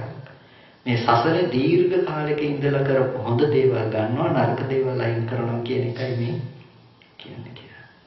එතකොට වැරදිලාවත් පටිසම්භිදා මග්ග ප්‍රකරණේ න ආනාපාන සති කතා කොටස පෙරලලා බලලවත් නෑ බැලුවනම් ওই කතාව කියන්නේ. ඇයි මෙතනදී හොඳට පැහැදිලිව පෙන්නනවා අටලොස් ආනාපාන සති උපක්ලේශාදී ධර්මවල ආස්වාසේ හිත පිහිටවන්න ප්‍රාස්වාසේ හිත පිහිටවන්න මේ කාරණා ටික හොඳට පෙන්නනවා. එතකොට මේ අටලොස් ආනාපාන සති උපක්ලේශ ධර්මයන්ගේ කියනවා ආස්වාසයට හිත තියාගෙන ඉන්නකොට ප්‍රාස්වාසයේ හිත සැලෙන්නට දෙන්න එපා. ප්‍රාස්වාසයේ හිත තියාගෙන ඉන්නකොට ආස්වාසයේ හිත සැලෙන්නට දෙන්න එපා. මේ දෙකේම හිත තියාගෙන ඉන්නකොට නිමිත්තේ හිත සැලෙන්නට දෙන්න එපා. මේ ආදි වශයෙන් උපක්ලේශ ධර්මයන් පිළිබඳව විග්‍රහ කරනවා. මේ දේවල් ටික නිකම්ම පෙරලලා බැලුවා නම් ඔය කියන විකෘති මතවාදයන් කියන්නේ නැහැ. හැබැයි අභාග්‍යයකට අපේ තියෙන සමාජයේ ගොඩක් කලාවට අර ධර්මයන් ගවේෂණය කරලා නැතිකම නිසා බොහෝ දෙනෙක් බලාගෙන ඉන්නවා නිකන් නිවන ලැබෙයි කියලා. එහෙම නිවන ලැබෙන්නේ නෑ. ඒකට හොඳ නුවණක් ඕනේ. නුවණක් වගේම සමාධියක් ඕනේ. එකඟ බවක් ඕනේ. ඔගොල්ලෝ අහලා ඇතිනේ අර සතර සතිපට්ඨානයේ සවැත් නුවර වාස කෝටි 7 කෝටි 5 කාර්ය ශ්‍රාවකයෝ කියලා. ලිඳක් ළඟට ගියත් කතා වෙන්නේ සතර සතිපට්ඨානය ගැන. අපි දන්නවා ලිඳ ළඟට යනවා කියන එක සාමාන්‍යයෙන් අපි එදිනෙදා දේවල් කතා කරන තැනක් නේද? එතනට ගිහිල්ලා කතා කළේ සතර සතිපට්ඨානය. එතකොට නිකන් තනියෙන් ඉන්නකොට වඩපු එක ගැන අහන්න දෙයක් නැහැ. ඊටු කෝටි දෙකක් ආර්ය ශ්‍රාවකයෝ නොවුනනම් තමයි පුදුමේ. ඒ තරම් කැපකිරීමක් කළා තමයි මාර්ගඵල අධිකමයක් ලැබුවේ. හැබැයි අපි පොයකට පන්සලකට ගිහිල්ලා පන්සලකට ආපු පැයට විතරක් අපි බණ ටිකක් අහලා හිත එකඟ කරගන්න බලලා අපි නිවන් බලාපොරොත්තු වෙනවා නම් ලැබෙයිද? නිවන් දැක්කොත් තමයි පුදුමේ. ඒක නිසා ඒකට හොයනවා ක්ෂණික ආහාර වගේ බොහොම කෙටියෙන් නිවන් දකින්න පුළුවන් ක්‍රමයක්. ඒ නිවන් දකින්න පුළුවන් කෙටි ක්‍රම බුදුරජාණන් වහන්සේ වෙනම පනවන්නේ නැහැ. ඔය අවබෝධය නැතුව නිවන් දැකලා ඇති වැඩකුත් නෑ. ඒක නිවන කියලා ගහගත්ත සීල් එකක් විතරයි. ඒක ගිහිල්ලා අපිට පුළුවන් යම රජුරුවන්ට වෙන්නන්න වෙන නම් මුකුත් කරන්න බෑ. ඒ නිසා අපිට ධර්මයේ හැසිරෙනකොට අපිට හොඳට නුවණක් ඇති කරගන්න ඕනේ. මීට වඩා ධර්මයේ පරිශීලනය කරන්නට ඕනේ. ඇයි අපේ අත්තු දන්නේ නැහැ සූත්‍රයක මෙහෙම තියනවා කිව්වට ඒක දන්නේ නැහැ. නිසා අද ත්‍රිපිටකයක් පූජා කළා කියලා කිව්ව එක බොහොම වටිනා සත්පුරුෂකමක්. මොකද අපේ ගිහි ඇත්තොත් නිකන් හරි පුරුදු වෙන්නට ඕනේ සූත්‍රයක් පෙරවලා බලන්න. මුලින් තේරෙන්නේ නැති වෙයි. තේරෙන්නේ නැති වචන අහගෙන හරි ඒක කියවන්න උත්සාහවත් වුණොත් ඒක තේරුම් ගන්න පුළුවන්. මොකද අපි කියලා දැනගෙන ඉස්සෙල්ලා පටන් ගත්තේ නැහැ. මුලින්ම මම ත්‍රිපිටක පොතක් කියවන්න පටන් ගන්නකොට මට අවුරුදු 11යි. හැබැයි මට මොකුත්ම තේරුනේ නැහැ. හැබැයි අතහැරියෙත් නැහැ කියෙව්වා. ඒ නිසා මේ කාටවත් බැරි කමක් නැත්තේ නෑ. බැරි වචන අහගන්න මේ පින්නතුන්ට කල්යාණ මිත්‍ර සේවනයක් තියෙනවා. එතකොට ඒක බැරි කමක් නෑ. ඒක කරන්න පුළුවන්. මොකද එහෙම නැත්තම් කවුරු හරි මෙහෙම සූත්‍රයක තියෙනවා කියලා කියපු ගමන්ම ඕගොල්ලන්ට සිද්ධ වෙන එක පිළිගන්න. එක දේශනාවක මම අහගෙන හිටියා මහා නාම සූත්‍රයේදී තියෙනවා චතුත්ථ ධානය ලබා ගන්න කෙනා තමයි චතුත්ථ ධානයේ ඉඳලා බුද්ධානුස්සතිය වඩන්නේ කියලා. මහා නාම සූත්‍රයේ පෙළන බලනකොට එහෙම කතාවක් ඇත්තෙවත් නැහැ. හැබැයි ඕක නොදන්න ගිහි කෙනා මොකද හිතන්නේ? ඇත්තනේ මහා නාම සූත්‍රයේත් මෙහෙම එකක් තියෙනවා කියලා කිව්වා කියලා එච්චරයි. කෙස්ලොම් නියදත් දිහා බලන් ඉඳලා පුළුවන් ද නිවන් දකින්න? කෙස්ලොම් නියදත් දිහා බලන් ඉඳලා නිවන් දකින්න බෑ. ඕල්ම කියනවා කෙස්ලොම් නියදත් දිහා බලන් ඉඳලා නිවන් දකින්න පුළුවන් නම් ඔක්කොටම කලින් නිවන් දකින්නවා. මල්ශාලාවේ වැඩ කරන අය මිනී කපනවනේ ඇතුලේ තියෙන ඔක්කොම ටික දකින්නවනේ. නිවන් දකින්න ඕනේ. මේක දිහා බලන් ඉඳලා නිවන් දකින්න බෑ කියලා ඒකට දෙනවා හොඳ අර්ථකථනයක්. කේසා කියන්නේ මොකද්ද? කය දෙයට ආසා කරන්න එපා. ලෝමා කියන්නේ ලෝව අමාවක්සේ ගන්න එපා. නඛා කියන්නේ නාක දෙයට ආසා කරන්න එපා. දන්තා කියන්නේ දු අන්තා අන්ත දෙක දුරු කරන්න. දැන් දෙනවා අලුත් අර්ථකථන. නමුත් බුදු පියාණන් වහන්සේ දේශනා කළේ ඕක නෙමෙයි. නමුත් ඕන් විසින් මේ වැරදි අර්ථකථනයක් දීලා අර ඒක දේශනා කරපු අර්ථය සම්පූර්ණයෙන්ම අයින් කරනවා. අපේ අතට ඔබ තේරෙන්නේ සූත්‍ර පෙන්නන නිසා. සූත්‍රයක් පැත්තකින් දාලා පෙන්නනවා. ඒකේ පෙන්නනවා සංයුත්ත නිකායේ දෙකේ තියෙන ဒုတိ අසෘතවන්ත සූත්‍රය. ඒ සූත්‍රයේදී බුදුරජාණන් වහන්සේ දේශනා කරනවා අසෘතවත් පෘතජ්ජනය රූපේහි කලකිරේ කලකිරුනේ නොයලේ නොයලනුවේ මිදෙනු කැමති වෙයි. කවුද රූපේ කලකිරුනේ? අසෘතවත් පෘතජ්ජනය. ඊට පස්සේ ඔයගොල්ලෝගෙන් අහනවා ඔයගොල්ලෝ මෙච්චර කාලයක් බැලුවා මේ රූපේ කෙස්ලොම් නියදත් අසුභයි අසාරයි දුගදයි පිළිකුලයි කියලා දැන් රූපේ කලකිරුණා මේ මොකක්ද අසෘතවත් පෘතජ්ජන කම. ඕක වැරදි කියලා අරන් කියනවා. දැන් සූත්‍ර පෙන්නලානේ කිව්වේ ඕක වැරදි කියලා. අපේ අත පිළිගන්නවා. හැබැයි නිකම්ම සූත්‍රය එතනින් එහාට ටික කියවන්නේ නෑ. හිතලා බලන්නේ නෑ. බුදුරජාණන් වහන්සේ දේශනා කළේ අසෘතවත් පෘතජ්ජනය රූපේ කලකිරෙන එක වැරදි කියලා. අසෘතවත් කිව්වේ කවුද? ධර්මය අහලා නැති ධර්මය නොදන්න කෙනා. ධර්මය නොදන්න කෙනා රූපේ කලකිරුණා කියලා මොකද කරන්න පුළුවන්? එයාට පුළුවන් ගිහිල්ලා සියද විනාශා ගන්න. ඇයි මේ රූපේ පාන? මොකද කරන්නේ? ඒක වැරදි. හැබැයි ශ්‍රුතවත් ආර්ය ශ්‍රාවකයා රූපේ කලකිරෙනවා. එයා කලකිරෙන්නේ මේක අසුබයි එපා කියලා අප්‍රසන්න කරන්න නෙමෙයි. මේ ආත්ම සංඥාව දුරු කරන්න එයා ඒක වඩන්නේ. ඒකට එයා දන්නවා ඒක කොතෙන්ද යන්නේ කියලා. ශ්‍රුතවත් ආර්ය ශ්‍රාවකයාට ඒක එපා කිව්වේ නැහැ. හරියට ඒක මෙහෙම කතාවක් වගේ. සියලු හංසයෝ සත්වයෝය ප්‍රශ්නයක් තියෙනවද? සියලුම හංසයෝ සත්වයෝ. හැබැයි ඔක අනිත් පැත්තට කිව්වොත් සියලු සත්වයෝ හංසයෝය කිව්වොත් ඉන්න සියලුම සත්ව ටික ඔක්කොම හංසයෝ වෙලා. ඒක හරියන්නේ නෑ. ඒ වගේ අසෘතවත් පෘතජ්ජනය රූපේ කලකිරෙන එක වැරදි කිව්වා කියලා රූපේ කලකිරෙන එක අසෘතවත්කම කියලා ඔක අනිත් පැත්තට ගහන්න පුළුවන් කමක් නැත්තේ නැහැ. ඒ නිසා අපේ සමාජයේ මීට වැඩිය ධර්මයේ තුල සන්නද්ධ වෙන්නට ඕනේ. ධර්මයේ තුලින් දියුණු වෙන්නට ඕනේ. ඒ ධර්මයේ තුල අපේ සමාජයේ තිබුණු ඌනතාවය තමයි මේ අධර්මවාදීන් ඒක ආයුධයක් කරගෙන මේ ශාසනය අද විනාශ කරන්න උත්සාහවත් වෙන්නේ. ඒ විනාශය වුණා නම් මේ වෙනකොට වැරදි ත්‍රිපිටකයක් සමාජයට වැටිලා මේ ධර්මයේ හරය විනාශ වෙලා ඉවරයි.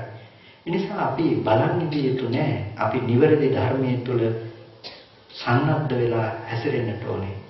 ඒ කියන්නේ ඕගොල්ලෝ කොහෙවත් නැති ධ්‍යානයක් උපදව ගන්න කියලා ධ්‍යාන සීල් වලින් ලබා ගන්න යන්න එපා. සෝවාන් වෙන්න හදන්නත් එපා. උපරිම උත්සාහවත් වෙන්න සක්කාය දිට්ඨිය දුරු කරගන්න. සක්කාය දිට්ඨිය දුරු වෙච්ච කෙනාට සෝවාන් කියලා කිව්වට කමක් නැහැ. සෝවාන් කම ගන්න උත්සාහවත් වෙන්න එපා. සෝවාන් වෙච්ච තවත් මම වූ ආත්ම වූ තව පුද්ගලයෙක් හදා ගැනීම පිණිස උත්සාහවත් වුණා කියලා වැඩක් නැහැ. ඒ නිසා අවංකව උත්සාහවත් වෙන්න ධර්මයේ හැසිරෙන්න. ඒකට ත්‍රිපිටක සූත්‍රයක් නිකන් හරි මාසයකට එකක් හරි අරගෙන අඩුම තරමේ කියවලා බලන්න. ටික ටික පුරුදු වෙන්න ඒ පොත්පත් පරිශීලනය කරන්න. අපේ සමාජයේ තිබුණු ධර්මයේ පිළිබඳව දකින අඩුව තමයි ඕන් ප්‍රයෝජනෙට අරගෙන තියෙන්නේ. අනිත්‍ය කියනකොට අපේ ඇත්ත දන්නේ එකම එක අනිත්‍යයි. ඒ අනිත්‍ය තමයි මේ නැති වෙලා යන එක. ඒ කියන්නේ මේ මේසෙ කැඩිලා බිඳිලා කවදා හරි විනාශ වෙලා යන ඕක තමයි දන්න අනිත්‍ය. ඔය අනිත්‍ය කියලා දකින්න එක අරගෙන ඒගොල්ලෝ පහර පිට පහර ගහන්න ගත්තේ. හැබැයි අපේ සමාජය දන්නවා නම් උපාදවයටේන උදේව්‍යාර්ථේන අනිත්‍ය කියන්නේ කියලා ඒගොල්ලන්ට ඔය තර්කෙ ගොඩනගන්න බෑ. මිත්‍යා දෘෂ්ටිය ගේන්න බෑ. අනාත්මයි කියන්නේ ආත්මයක් නෑ නෙමෙයි. සත්වපුද්ගල වශයෙන් පණවන්න ඇත්තේ නැහැ කියන එක. ආත්ම ස්වභාවයක් නැහැ කියන එක. එහෙම නැත්නම් ආත්මයක් නැහැ කියන එක නෙමෙයි. අපේ අර්ථය හිතන්නේ හිටිය අනාත්මයි කියන්නේ ආත්මය නැහැ කියලා. මොන ආත්මෙද නැත්තේ එහෙනම්? Taman දන්න ආත්මෙනේ නැත්තේ එහෙනම් ආත්මයක් තිබිලානේ. ඒක සාස්වත උච්ඡේදය. බුදුදහම කියන්නේ ඒක නෙමෙයි. බුදු පියාණන් වහන්සේ දේශනා කළේ හේතුඵල ධර්මයක්. හේතු නිසා හටගෙන ඉතුරු නැතුව නිරුද්ධ වෙන ධර්මයක්. එතකොට ඒ නිසා අනාත්මයි කියලා දේශනා කළා. නිස්සත්ත්ව නිජීවෝ ශුන්‍යෝ කියලා. එතකොට මේ අනාත්මේ තේරුම් ගත්තා නම් උදේව්‍ය පැත්තෙන් අනාත්මේ තේරුම් ගත්තා නම් ඔය තරක ගොඩනගන්න බෑ. මේ අනත්ත කියන්නේ වෙනම අර්ථයක් කියන එකෙන් ගොඩනගන්න බෑ. ඒ නිසා අපි ධර්මයේ සන්නද්ධ වේ යුතුයි. නිවැරදි ත්‍රිපිටක ධර්මයේ තවදුරටත් පරිශීලනය කරන්නට කවුරුත් උත්සාහවත් වේ යුතුයි. ඒ නිසා අද දවසේ සිද්ධ වුණ ඒ උතුම් ත්‍රිපිටක පූජාව බොහොම ශ්‍රේෂ්ඨතම පූජාවක් ලෙසයි අපි කවුරුත් දැකිය යුතු වෙන්නේ. ඒකෙන් මේ හැම දිනම පුළුවන් තරම් ප්‍රයෝජන ගන්න. ත්‍රිපිටකයේ තියෙන කබඩ් එකට දාලා වහලා තියන්න නෙමෙයි. ඒක තියෙන්නේ ගෞරව කරන ගමන් පරිහරණය කරන්න. ඒ නිසා වන්දනා කරන ත්‍රිපිටකයට ඒ වගේම ඒක ගෞරවයෙන් පරිහරණය කරන්න කවුරු. ඒ නිසා මේ විදිහට බොහෝ කරුණු කියන්න තිබුණත් කාල වේලාව ගත වෙන නිසා මම බලාපොරොත්තු වෙන්නේ නැහැ මේ කියන ටිකෙන් 100% කියපු කොහොම හැමෝටම තේරුණා කියලා. තේරුම් ගනී කියලා.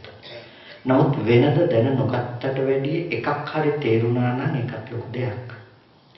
ඒ වගේම අඩුම තරමේ මොකක්වත්ම තේරුන්නේ නැහැ කියලා තේරුණා නම් ඒකත් ලොකු දෙයක්. ඒ මොකක්වත්ම තේරුන්නේ නැත්නම් එහෙනම් තියෙනවා අපි තවදුරටත් තේරුම් ගත යුතුයි මේ ධර්මයේ මීට වඩා ගැඹුරු පැත්තක් තියෙනවා. එහෙනම් අපි මේ පැත්ත තේරුම් ගත යුතුයි කියන එකක් හරි තියෙනවා. ඒ නිසා කවුරුත් අප්‍රමාදී වෙන්න මේ ධර්මය අපි කොහොම හරි අවබෝධ කරගත යුතුයි. මොකද මේ බුද්ධ ශාසනය මම කියන්නේ මේක ලංකාවේ නෙමෙයි ඉන්දියාවේ බස් එකක් කියලා. දැකලා තියෙනවා නේද මිනිස්සු එළියෙත් එක්ක එළිලා යන්නේ. ඒ වගේ මේ බුද්ධ ශාසනයේ නැමැති බස් එකේ අපි ඉන්නේ අන්තිම කෙළවරේ එළියේ එළිලා ඉන්නේ. ඔක අතහැරුණොත් තමයි. ඒ නිසා හයියෙන් අල්ලගන්න. ආයෙ එන්නේ නැහැ ওই අවස්ථාව. ඒ නිසා බොහොම උවමනාවෙන් ධර්මයේ තුල හැසිරෙන්න. බොහොම උවමනාවෙන් කටයුතු කරන්න ධර්මයේ පිළිබඳව. ඊට වඩා තවදුරටත් උත්සාහවත් වෙන්න. තමන්ගේ ජීවිතේ නිතරම සිහිනුවන පවත්වන්න උත්සාහවත් වෙන්න. ආපහු බණ ටික අහලා ජැකට් එකක් වගේ ධර්මයේ කරගන්න එපා. පන්සලට එනකොට ගේට්ටුව ළඟින් දාගෙන නැවත පන්සලෙන් පිට වෙනකොට ගේට්ටුව ළඟ එල්ලලා යන ජැකට් එකක් කරගන්න එපා ධර්මයේ. ධර්මයේ ජීවිතේ කරගන්න, ජීවිතේ ධර්මයේ කරගන්න. එහෙම වුණොත් අපිට වරදින්නේ නැහැ. ඔගොල්ලන්ට ධර්මයේ තුල ගමන් කරනකොට ආශ්‍රව ධර්ම කෙලෙස් අඩු වෙනවා පේන්න ඕනේ. වෙනද දුක්ුණ අරමුණු දැන් දුක ගේන්නේ නැති බව ඔබට ප්‍රත්‍යක්ෂ වෙන්නට ඕනේ. වෙනද දුක් වෙනකොට දෙයක් කෙනෙක් බනින දෙයක් දිහා බලලා කෙනෙක් දිහා බලනකොට දුක එන ඒවා අපිට තමන්ගේම හිත දිහා හිත ඇයි දුක් වෙන්නේ කියලා තමන්ටම කියලා දෙන්නට ඕනේ. එතකොට තමයි මේ දුක නැති වෙන්නේ. මෙන්න මේ ධර්මය ඇසුරු කරන්න කවුරුත් අප්‍රමාදීව උත්සාහවත් වෙන්න කියන එක සත්පුරුෂ භාවයෙන් මතක්